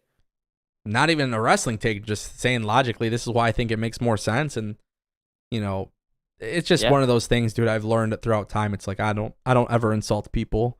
I don't get personal with people, but it was amazing how many people DM'd me or messaged me on Discord or in my comments and it's the worst in the comments because the comments are public. So when you sit there and bash somebody publicly, those people don't think I'll remember, but I can go back to those videos and look at the comments. So I always tell people, yeah. What? You were right at the end of the day. Oh, I know. Yeah, good man. I don't want to right at the end of the day. Do you think I? No, because obviously I wanted Cody to win, and I can imagine you wanted Cody to win too. Why would I not want Cody Rhodes to win? I mean, I'm so sorry, and you call me crazy for saying this. He's the guy. He is. He's the guy. He is the guy. But you know what I gotta say too? You know what I really gotta say about Cody? He's the guy, but the time is not right. So when the time is right, it's gonna be massive. And Cody, dude, Rhodes, not to go off topic a little bit here, but I felt John Cena written all over him. I just seen a picture of him, and it was kind of like Roman walking up the ramp with Cody. It was like a zoomed in picture of Cody's face. He was this freaking close, bro. Exactly, and you just feel that pain, and now I want to get behind him so much more because it's like, man, Cody didn't win. Come on, WWE did what they were supposed to do here. They did what they did. And it's what it was supposed to be. Cedric says it would be dope to see see more WWE ESPN crossover after this deal. Would love to see someone like Seth Rollins on First Take talking to Stephen A. Smith and the panel. Cedric, I agree. I've always been transparent too, and Cedric knows this. He's one of my VIP members. He's the moderator on the chat. He's in my Discord, and we have some great conversations. I have been very adamant since day one that my job, my dream job is to work in a pro wrestling company. Now, I can't speak to anything as of late because that stuff should remain confidential, but it's always been my dream to work for a pro wrestling company. And if I had the opportunity to work for a wrestling company and they allowed me to still make YouTube videos, things would probably have to change. I probably wouldn't be able to talk about news or rumors. I don't know what it would be like, to be honest. I can't say, you know, I don't know. I don't want to think too far ahead as like to what that would be like if I went full time. But I've always been adamant that I would love to work in a creative role or a producing agent role in wrestling. I've always had that dream. That's always been a life goal of mine. Who knows? Maybe it's meant to be, maybe it's not. But I've always been adamant about doing that, right? Now, just because that's my dream job, I always promised I would never be biased. I will always stick to my same principles. So the cool thing is, I can go to sleep at night knowing no matter what anybody says, no matter what they say, I can always say I followed my principles. My principles were based on storytelling, emotion, and, you know, presentation and all of these different things. The little details matter, right? I'm not easily impressed by good wrestling because at the end of the day, I think there are a lot of great wrestlers out there and there's a lot of great channels that do that. I can watch a good wrestling match anytime, just like I can watch a really good basketball game or a really good football game. But there's so many of those things going on. I just want to watch television every single week, just like I do with a sitcom or a movie. I want to see what's happening. I want to be drawn in from beginning to end. So I've always been more sports entertainment. I will never change that. So therefore, I will always call out bad booking or good booking. Now, that is subjective, but I've never changed my mind on what I specifically look for. So even certain things that Vince McMahon did that people didn't necessarily like, it did what I wanted. So I would talk about it and be like, this is why I think it's good. And people would be like, okay, yeah, that's fair. Because like you're sticking to what you actually believe. I'm not just saying things that change my mind. So to put that into perspective, I think wrestling could be a lot better than it is. I think wrestling is really good, but I think wrestling could be really special. And that's why I would want a job in wrestling. So to answer Cedric's comment about seeing a crossover like Seth and Stephen A. Smith, I'll be honest with you. The thing that we need in wrestling is like actual analysts, people to talk about it. And having a sit down show that actually means something. And I'm just going to be real honest. WWE Fox attempted this. They attempted to do it with Backstage. And the problem is they put people who were involved in wrestling on TV like Renee and Booker and Samoa Joe and CM Punk and Paige and this person. You need the analysis. You need the analysis side of things. I think you need people who are known for talking about wrestling and talking about storylines. And I get it. It's a difficult task because it's scripted entertainment and you don't want to bury the product live on television. But at the same time, too, you want to analyze wrestling on those types of shows real feel. To give it that real feel. So, for example, let me give you an example. If Stephen A. Smith was on First Take and they were talking about WWE with Endeavor, the first thing I would say, if I was sitting there with Stephen A. Smith, the first thing I would say is, hey, WWE, report comes out that WWE is being bought by Endeavor. It's the parent company of the UFC. I think this has a lot of potential to be a great move. But what really needs to happen here is that we need to see new stars being made. There are tons of guys on the roster, and I look at LA Knight not being on WrestleMania, and I look at Bobby Lashley not being on WrestleMania, and I'm thinking, why aren't these guys wrestling? Why isn't LA Knight being given an opportunity? He has to do the work in the ring to make it happen, but why isn't he given an opportunity to win that match, right? And I feel like if I were to present analysis in that way, and obviously I'm going to be biased towards myself because this is what I would like to do, but I imagine if I were to talk about wrestling like that on an ESPN type show, I think people would be more welcome to that than me sitting there being like, well, yeah, Endeavor bought WWE and this is the deal and that's it. But if I was sitting there, giving a real take. Exactly. So, and what is the truth? Hey, LA Knight wasn't there and that's really, really important. Like he wasn't in WrestleMania. I think that's a big deal. And then you got the kayfabe side of it. Hey, it's up to LA Knight to get in the ring and win the match. It's up to him to put on a show. He's a great talker, but it's up to him to physically win the match. And if he's not doing it, he is not going to be given those opportunities. You know what I mean? So it's just like you can do those things and still tie in kayfabe without being so fake about it. And I think wrestling needs that. I think wrestling needs to have people to talk about the show.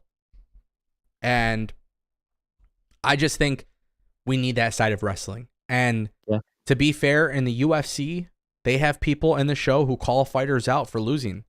And their shows, when you watch the news and people covering UFC, and I get it's a combat sport, but hey, John Jones was in the ring. He was in the octagon. He looked great. Cyril Gane looked weak. He did not look like he wanted to be there. He did not look like he was involved. It didn't look like he was mentally there and involved in what he was actually doing. It just seemed like he was fighting in the cage and that was it. And then what's really crazy, bro, is you can actually do that with wrestling content. You could sit there and be like, yeah, you know what? LA Knight, he's great on the mic. This guy can say a lot of words, but in a match against Brock Lesnar, he got his ass beat. At the end of the day, he did not perform. He did not perform. He can talk his way through, but he did not do what he was supposed to do. Let's roll the footage. Let's take a look at this clip for a second. LA Knight has Brock Lesnar in the corner, and I see LA Knight stomping Brock Lesnar in the stomach. And as I see him doing this, I'm noticing that he is feeling winded. Look at his facial reactions. He looks winded. He looks tired. He is feeling the pain that Brock Lesnar put him through. But you know what, LA Knight, if you want to win these big matches, especially against a guy like Brock Lesnar, You need to work on your cardio. You need to be in shape. You need to do this. You need to do that. Now, My man just put out his audition tape. No, but do you see what I'm saying? Can you imagine if you were watching an actual show about wrestling and being able to... Yeah, it'd be great. And then the cool thing is, because it's technically scripted in a way, but it's technically not scripted in a way, you can now blur lines for storylines, right? So easy. So let's just say, for example, Stephen A. Smith, Seth Rollins are sitting there, and you had somebody with Stephen A. Smith. I'll use me as an example. Cough, cough, Endeavor, call me. But imagine me, Stephen A. Smith, and Seth Rollins are sitting there, and I'm talking to Seth Rollins, and I say, Seth, you have a match this upcoming weekend, and we saw you weigh in. We saw you go face to face, and it looked like Logan Paul whispered something to you. Do you care to tell us what he said? And Seth could be annoyed with my question. Seth could be annoyed, and he could get in my face. He can break the script. He can get pissed, right? It's entertainment at the end of the day, but you can make it look like he's legitimately pissed that I asked him this question. Hey man, I don't know who told you that you should be talking about wrestling on this show, but this ain't for you. You know, you got to put respect on my name. I'm Seth frickin' Rollins. And then you have social media clips that go out publicly and they're viral, right? Because they say, Seth Rollins snaps on pro wrestling analyst Anthony, right? Like they do these things. And again, it's the realistic era. I hope this is what we get towards with WWE, because that's what it needs. It needs people. It's wrestling, but at the end of the day, you can script it like sports and you can script it like sports entertainment. You could do both of it. Yeah. And I just think, for me personally, I think that's what wrestling needs. That's what wrestling is missing, especially because, okay, Billy, I'll give you an example. I need you to tell me a wrestler who's not LA Knight, and who's not relatively new. I need you to give me a name on the roster who's a veteran who's underutilized. Give me an example. Mustafa Ali. I don't consider him a veteran enough, unfortunately. Oh, veteran? Yeah. Okay, so somebody who's been there for a long time. He's not doing anything. Let's just go to Cedric dropped Shelton Benjamin. Shelton Benjamin, yeah, that's a perfect one. So, for example, Billy, me, Stephen A. Smith are talking, and again, we're just using hypotheticals here. You can have other people in the world of wrestling do this. By the way, Denise Salcedo is another content creator. She would be great for this role. I think there's a lot of people out there that can do this. So I'm not just using myself. But for example, let's say, me and Stephen A. Smith. We're talking on a segment on the show, and the conversation gets brought up of, Shelton Benjamin. Yeah. Don't know how it gets brought up. It could be a backstage thing that gets brought up, or, a story about Shelton Benjamin backstage or whatever. Imagine if an analyst were to sit there and say, Shelton Benjamin has been in the WWE for so many years. Mm-hmm. So many years. And I see it on Twitter. People talk about Shelton Benjamin. Why isn't he given opportunities? You know what? I've seen Shelton Benjamin on TV talking to Cedric Alexander and MVP for weeks and weeks and weeks. I don't see anything coming out of it. So what we need to do is figure out why Shelton Benjamin, who is a longtime WWE superstar, who has all the skills in the world to be successful, why isn't he doing anything? The question shouldn't be about anything else other than Shelton Benjamin and why he's not doing this. Because if you look at it, he's having conversations with people, but nothing's coming out of it. So what's going on with Shelton Benjamin? Does he not believe in himself? Is he not good enough for this? Mm-hmm. My point that I'm trying to make is, with an example like that, if WWE is actually planning for the Hurt Business to come back, you're putting it fresh in the minds of fans that Shelton Benjamin's a longtime veteran who hasn't been doing shit, and now there's some sort of story or some sort of drama and feedback from fans that say he's not doing good. But guess what? Shelton Benjamin's on TV every single week and nothing's coming out of it. We got to figure out. We got to talk to Shelton Benjamin, and he needs to tell us why something's not coming out of it, because it sounds like we got to sit him down. Why do we see him talking to a great manager like MVP and nothing's coming out of it? And then a couple of weeks go by, and you start to see Shelton Benjamin on TV. He loses. MVP comes out and talks to him. Now you're furthering the storyline of Shelton Benjamin, who then would be in tune with a push. It's like these analysts. They're like middlemen, kind of. To bridge a story. To push things forward. That's kind of how I look at it. That's kind of how I see it. I don't know if people agree with that, But I think those types of things would help wrestling tremendously, and you can blur the lines in a way that really pushes things forward. There's a couple more things in the chat. Chester says night 1 was better, great ending. Shame night 2 didn't have the same ending. No, I'm sorry, Chester. I mean, we talked about this earlier too, and Billy kind of chimed in on this, but I will 1000% stand behind Roman winning. The time will come. I promise you guys. WWE's not stupid. They know what we're saying. They hear us, but they're going to create that moment, and when they create it, it's going to be worth every second that we waited. It's gonna be beautiful. Billy. Yeah. Jonathan says, WWE and UFC partnership. Do you think we're going to have a crazy WWE and UFC? Like, do you think we'll have a draft basically? And do you think we'll see weight classes with WWE? I don't think we see anything like that. And I think based on how much I know you, I think you would also agree that doesn't. Yeah, no, it just doesn't. It doesn't sound like something they would do. But let me ask you a question. Okay, bring it. What do you think about UFC talent joining WWE? Okay, so like actual talent. Yeah, actual talent, like actual fighters. Colby Covington. I mean, Colby Covington's personality. Absolutely, I'd love to see in the WWE. Yeah. Dustin Poirier would make a great babyface. Conor McGregor would be the baddest heel. Yeah. It all sounds great. Yeah. It just depends. They're two different sports. Can you cross over? Can you do well? Okay. That's the question. There have been MMA fighters who have crossed over. Obviously. Right? So, what does WWE have that can help translate UFC talent to WWE? That beautiful performance center. You know, I would never want to see a UFC fighter join the WWE unless I feel like they have the sports entertainment aspect down. So yeah. I hate Colby Covington. I really don't like him. I think he's a great fighter. I don't like his shtick. I think the gimmick and everything is stupid because I just don't think it works. I don't think it actually helps him. But I think Colby Covington has the skills to be a professional wrestler that's really talented. Colby Covington builds value. He retires. His name is notable. I'm just using hypotheticals here. WWE has a performance center. And instead of breaking his contract with Endeavor, he can just move into WWE, train, and have a couple matches. They can transition him. As far as seeing it happen regularly, I don't want to see that, only for talent that makes sense. Right, exactly. It has to make sense. But of course, if they're signed to UFC, they're signed to Endeavor, right? So that means they technically are a WWE superstar in a weird way. Right. Now, that's another thing. Like, will contracts change? I guess that's something that'll happen later down the line, but would they be through this? Obviously, they're both through Endeavor at that point. But what happens? Like, are you just strictly signed to the WWE, or are you just strictly signed to UFC? Well, it's a random. UFC is its own separate company, right? But its parent company is Endeavor. Just like WWE will be its own separate company, but Endeavor is the parent company. At the end of the day, it's from my understanding, Endeavor being the parent company is what matters the most. So okay, yeah. Logistically and legally, I mean, who knows how they do it, but technically speaking, you're with Endeavor.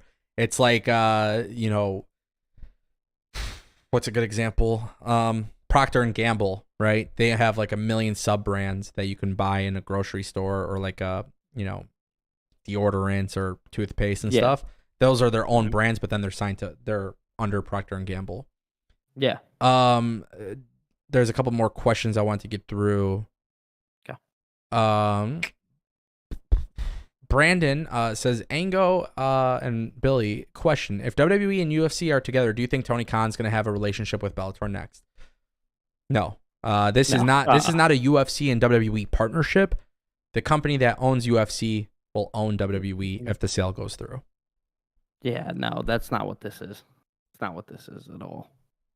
Yeah, I mean, if I can't even picture it. No, because you have to understand the difference. Yeah, I see one benefit is the crossover promotion. I see when you're watching UFC, I can see WWE Backlash ads on the bottom corner, which would be cool. I think that would be great. I think you'll definitely see that with WWE. Hey, tune into UFC 285, with John Jones. I think something like that will happen. Promotion. It's the promotion. It's like Yeah.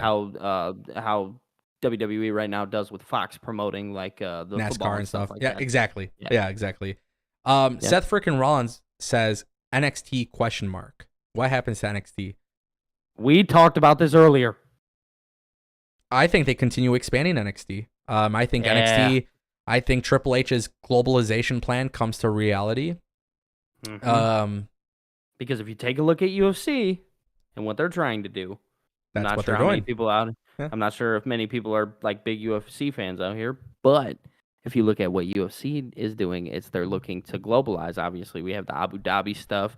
You look at how far they're trying to expand into different countries and stuff like that. Yeah. You best believe that this globalization thing with NXT, I believe, is going to stay the exact same. That plan does not change. I don't think there's a chance in hell that WWE stops global expansion. NXT has a performance center in Florida. I think they're going to do a lot. Now, one thing that I do have to point out, because again, it is a concern. Earlier, Billy, we were talking about pay-per-view costs, right? Mm-hmm. NXT does pay-per-views now. So are you going to charge for UFC pay-per-views? And then are you going to charge for WWE main roster pay-per-views? Then are you going to change for NXT pay-per-views? That's a lot of money to ask for. Yeah, in a very short span of time, too. Now, a solution to that could be NXT doing pay-per-views on the same weekends as WWE. So, for example, keeping them almost at that 1 o'clock spot. You don't even have to do it the same day. You can do Saturday nights and then WWE on Sunday nights, right? So, for example, you can do at the same arena. So that does save cost, I'm assuming. You can also do where if NXT is Saturday and then Backlash is Sunday, you just buy ticket bundles. And then if you want to buy the pay-per-view, if they were charging for pay-per-view, which, by the way, I say that's a big if. Like, please let me be clear. Buying a WWE pay-per-view in the near future does not sound likely, but eventually, yes. I think to a certain extent. But I would say WWE in this case can charge you $80. Maybe $80 is not a good idea. Let's say $50 is the main pay-per-view for like Backlash. No, I don't want to use Backlash. Fuck, I hate that. SummerSlam, one of the big four. Let's say it's $50 for one of the big four, and then NXT is Stand and Deliver is on Saturday, SummerSlam's on Sunday. Imagine they say pay $70 and you get both pay-per-views. It's a good bundle deal. I think people would do that. Yeah, it's a good bundle deal. Only for the big four. Yeah, and that's the only time you do it. I mean, I'm being very, very honest here, Billy, dude. I think if you're charging for pay-per-views beyond the big four, I think you're going to take a big L. Yeah, and I agree with that statement highly because other than the big four, I only am watching the ones because I know I have access to them. Other than that, I wouldn't watch them. That's just me being real. But also, too, people are, it goes back to what I was saying. Go to Hooters. Yeah, go sit down, go to a bar. You eat, wherever. right? You eat and drink, right? Yep, yeah, yes, sir. I know back in the day, my friends who didn't watch wrestling, what I would do is I would have my friends go to these places with me and watch wrestling with me. And I swear. Because everybody eats and everybody drinks, right? I'd be like, yo, guys, that's like, Art and Jake's, right? You ever hear of that place? Yeah. Yeah. I've gone there before. I forgot which location. Not that it really matters right now while we're live, but I've gone to one of those. And I remember at one point in time, they had a WWE pay-per-view. Mm-hmm. And I remember I had my friends come through and they're like, oh, bro, this is stupid. It was Money in the Bank. Like when RVD came back. So I don't know what year that was. 2014? That was like 2014. Yeah. RVD returned. We all went to Art and Jake's and we all went there. And I'll never forget, dude. My friends were like, this is so stupid. I want to go. And if I remember correctly, I think it was like Alberto Del Rio was involved in something. Yeah. It was for the world title. I can't remember too much, bro. But I remember specifically, dude, going to the bar, drinking and eating, and my friends wanted to leave. Then there was the Money in the Bank ladder match. And I'll never forget, my friends who didn't watch wrestling were like, yo, I need to fucking stay and watch this entire goddamn thing. Mm-hmm. This was insane. I mean, I look at my friends right now, my buddy who I live with, you know what I mean? stopped watching wrestling. He stopped watching in like 2010 or 11. Maybe even sooner. It was kind of around the time that Jeff Hardy and CM Punk were going. They had their feud going. How that might have been even longer than that. Yeah. But he stopped watching for a super long time, and now he's so like invested into this Roman and Cody thing, and he's getting up out of his seat, and it's like, yeah, no, that's a real thing. So it kind of goes back to what I was saying though. This is why people need to relax on like the UFC WWE stuff. Is like if Endeavor buys WWE, the mission is still the same. You got to create future stars. It's a big issue in the UFC. It's the same thing in WWE. It's the same thing in wrestling. There's no future stars. There is. I mean, in WWE, there's a plethora of them. Grayson Waller, Braun Breaker. Potential. You know that these guys will be the future, but guess what? You got to book them the right way. Exactly. If you're Endeavor, and you know this, right? Because you know this is a problem in the UFC, but in the UFC, you can't script it. In WWE, you can. It's pretty simple with common sense, and I'm not a billionaire, but my common sense tells me, hey, I have some really good talent in NXT. We got to push them and make them look good. Mm-hmm. So it's the same issue that UFC has, but you can script it and fix that issue. So no longer is it an issue. So the first reaction is people are freaking out about WWE being for sale. Then you got guys like Plana Productions in my chat. Fucking asshole. He says, Cody should have won. Hashtag canceled WWE Network. I love you, Plana, but Cody should have never won. And I will stand on that hill forever. But the reason why I don't want Cody to win is because eventually Cody will have to win. But imagine after Cody wins, who else is ready? Who else is ready? Who are our future stars right now, bro? Gunther, I think he's built up. Yeah. We're constantly relying in WWE, bro. They're constantly relying on guys like Drew and Brock and Roman. And, right, and exactly. Seth. Just people you can run back to. And I can name 20 other talents who need to be pushed a lot better. And I look at NXT Carmelo Hayes, and I look at Braun Breaker, and I look at Grayson. Austin Theory on main roster. I look at all these guys. All they need is a strong push. See, and it goes back to what I said in the UFC. You can have a newcomer, and you can have this kid come up and be a great fighter, great fighter, gets the main event slot, breaks his ankle, boom, he's done. Bust. Yeah. By the way, UFC tickets ain't cheap, and UFC pay-per-views are $80. Endeavor has a lot of risk with that, right? That's very easy to sit there and say, I don't want to buy the pay-per-view. In fact, this is why I do go to the bars and stuff to watch it. Grab some food, grab some drinks, smoke a cigar, sit outside, watch it in the summertime. I love that. So WWE can actually fix that problem by, obviously you can't prevent an injury, but you can pick who you want to push. So I think that's the benefit to WWE in the sense that they can literally book all the issues that UFC has, you can literally fix by booking in the WWE. And I think for that reason, like Endeavor is like, I think this is a really good partnership. I could be wrong, obviously, but there, like I said earlier too, there's going to be things that are going to be bad. There's going to be things that are going to suck. People might lose their jobs, you know, hopefully not a lot, hopefully none. You never know. I just know historically speaking, we saw it with Warner Media, we saw it with Discovery, we see it with these other companies when they merge, because this would be a merger. We see people lose their jobs and things happen. So I don't want to see that obviously happen, but maybe from a backstage perspective, that will happen, right? Yeah. Maybe the wrestlers aren't affected by this, you know, and I can't speak for talent, exactly. and I will never speak for talent, but I look at this as from a talent perspective. If I was a wrestler and I was looking at all of those possible options for somebody to buy my company, at the very minimum, I would be happy that I can be working for a company that owns a combat sports brand. Yep. A company that... Who understands. Because guess what? And again, there's a lot of details we don't know. A lot of details, bro. But in the UFC, if you're Conor McGregor, don't you get paid more for pay-per-view buys? Yep. Can't pay-per-view buys impact WWE and make wrestlers get paid more money? Yeah. Yep. I think that could be a good thing. I think wrestlers being able to say, hey, I can do Twitch and I could be a personal brand outside of WWE. I can make money from that.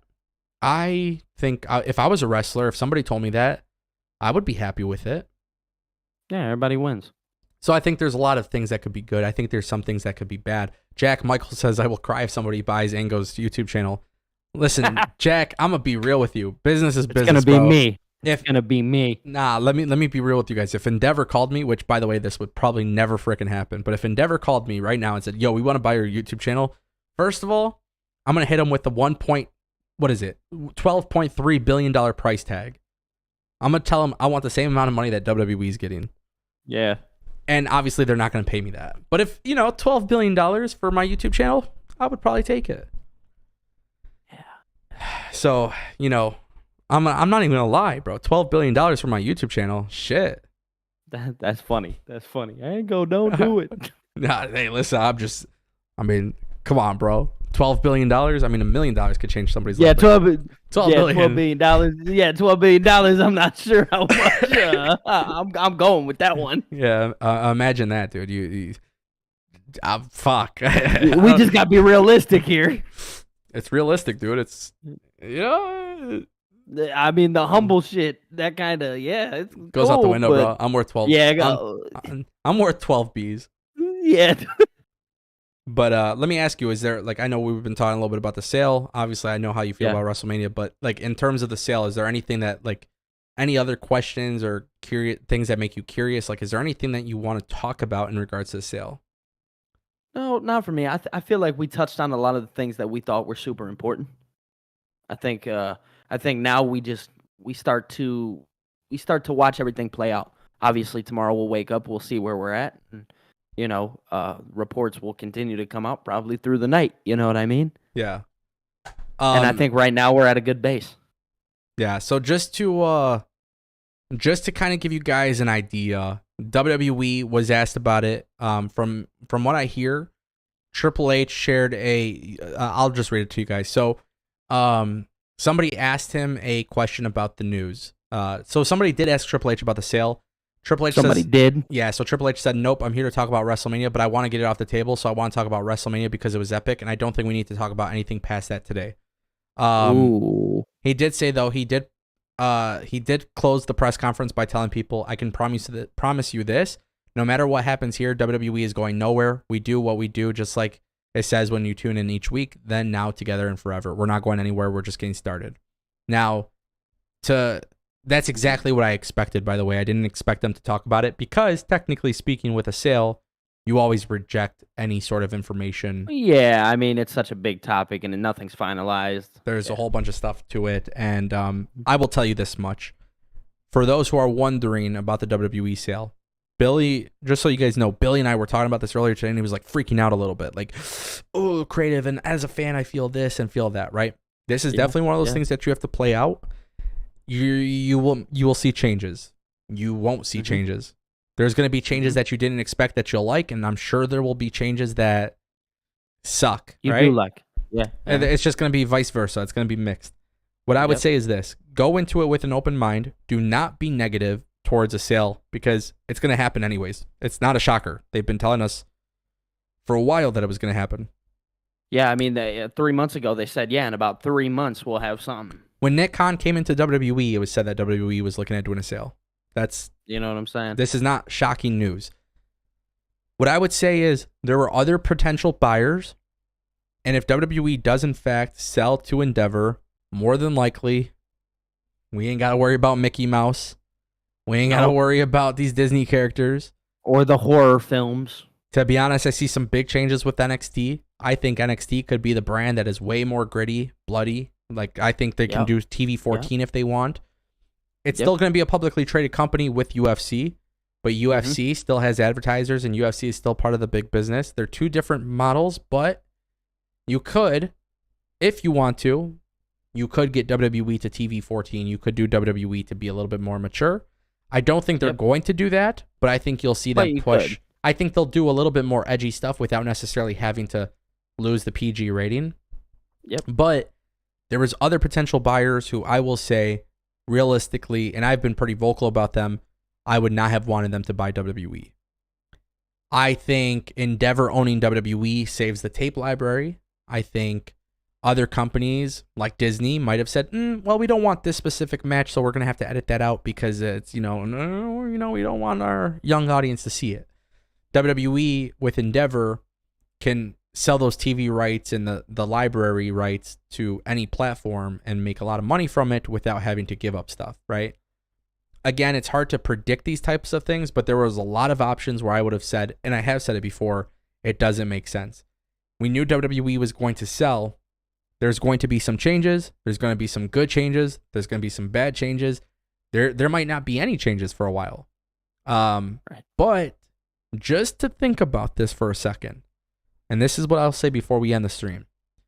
Billy, when we went to the streaming app, WWE Network, we got spoiled with free events, right? All the time. WWE no longer cared about creating compelling stories because they were not trying to sell pay-per-views. Right. Just remember this. Just remember at one point that WWE did not care about their TV, or they did not care about their pay-per-views the minute that they had to sell TV rights and everything. When they were selling pay-per-views, you saw pay-per-views were a very, very big focus because they were trying to sell tickets, they were trying to sell the pay-per-view buys and all these different things. Yeah. So there's a lot of things where WWE's business might be a little bit shifting towards the neutral ground of putting on good television and putting on good pay-per-views like they have been doing for the last several months. Yeah, I'm cool with that. Have we had great pay-per-views on the streaming era since the last 8 months? Before the last 8 months? No. No, but up these past 8 months, pay-per-views were significantly better. yeah. If you told me I had to pay $30 to $50 for Clash at the Castle, I would have done it. Yeah, so would I. So I'm trying to give people an idea that like they improved so much on the pay-per-view model that I wouldn't be opposed to paying for the pay-per-view, but I obviously don't want to see something like Backlash being in like San Juan, Puerto Rico, like that feels kind of big, and Bad Bunny and stuff like that. Yeah. I'm not pushing for it, but my point that I'm trying to make is it's a different business now. Now they got to sell tickets. Right, yeah. Now they're trying to do something different. They're trying to sell more stadium shows. They're trying to do more international events. That requires Money in the Bank being in the UK. And by the way, you're not going to do well on those. You're not going to sell pay-per-views, and you're not going to do a good job if you're not putting on good TV. Exactly. So just remember, the TV network stuff, the streaming stuff, did let WWE become lazy. Right. Less effort. It allowed them to be lazier. They got the big money, and look at look at AEW. Their stories can suck ass, but their pay-per-views could be really, really good sometimes. Not sometimes, almost always. Always, yeah. You never feel cheated out of the $50. So just food for thought. Yeah, I agree. I'm excited, dude. I don't know what to expect. I think I'm just a very optimistic person. I think this is an exciting time to be a fan. I think some of our favorite people will be in WWE. I think some of our favorite people could leave WWE. But guess what? That's always been an option, especially since 2019. It's been more prevalent. So I don't think we're expecting massive changes. But if we get massive changes, let's be optimistic about it. Let's enjoy wrestling for what it is. I personally enjoyed WrestleMania this year. There was a couple things I didn't like, but for the most part, I enjoyed it. Billy, you seem to be the same way. Absolutely. And I think that's pretty much it, man. It's been a wonderful time. I appreciate everybody for stopping by. At one point, we had like 1,000 viewers. Yeah, I mean, we're extremely. We may have set the record in terms of live WrestleMania viewership on the total views.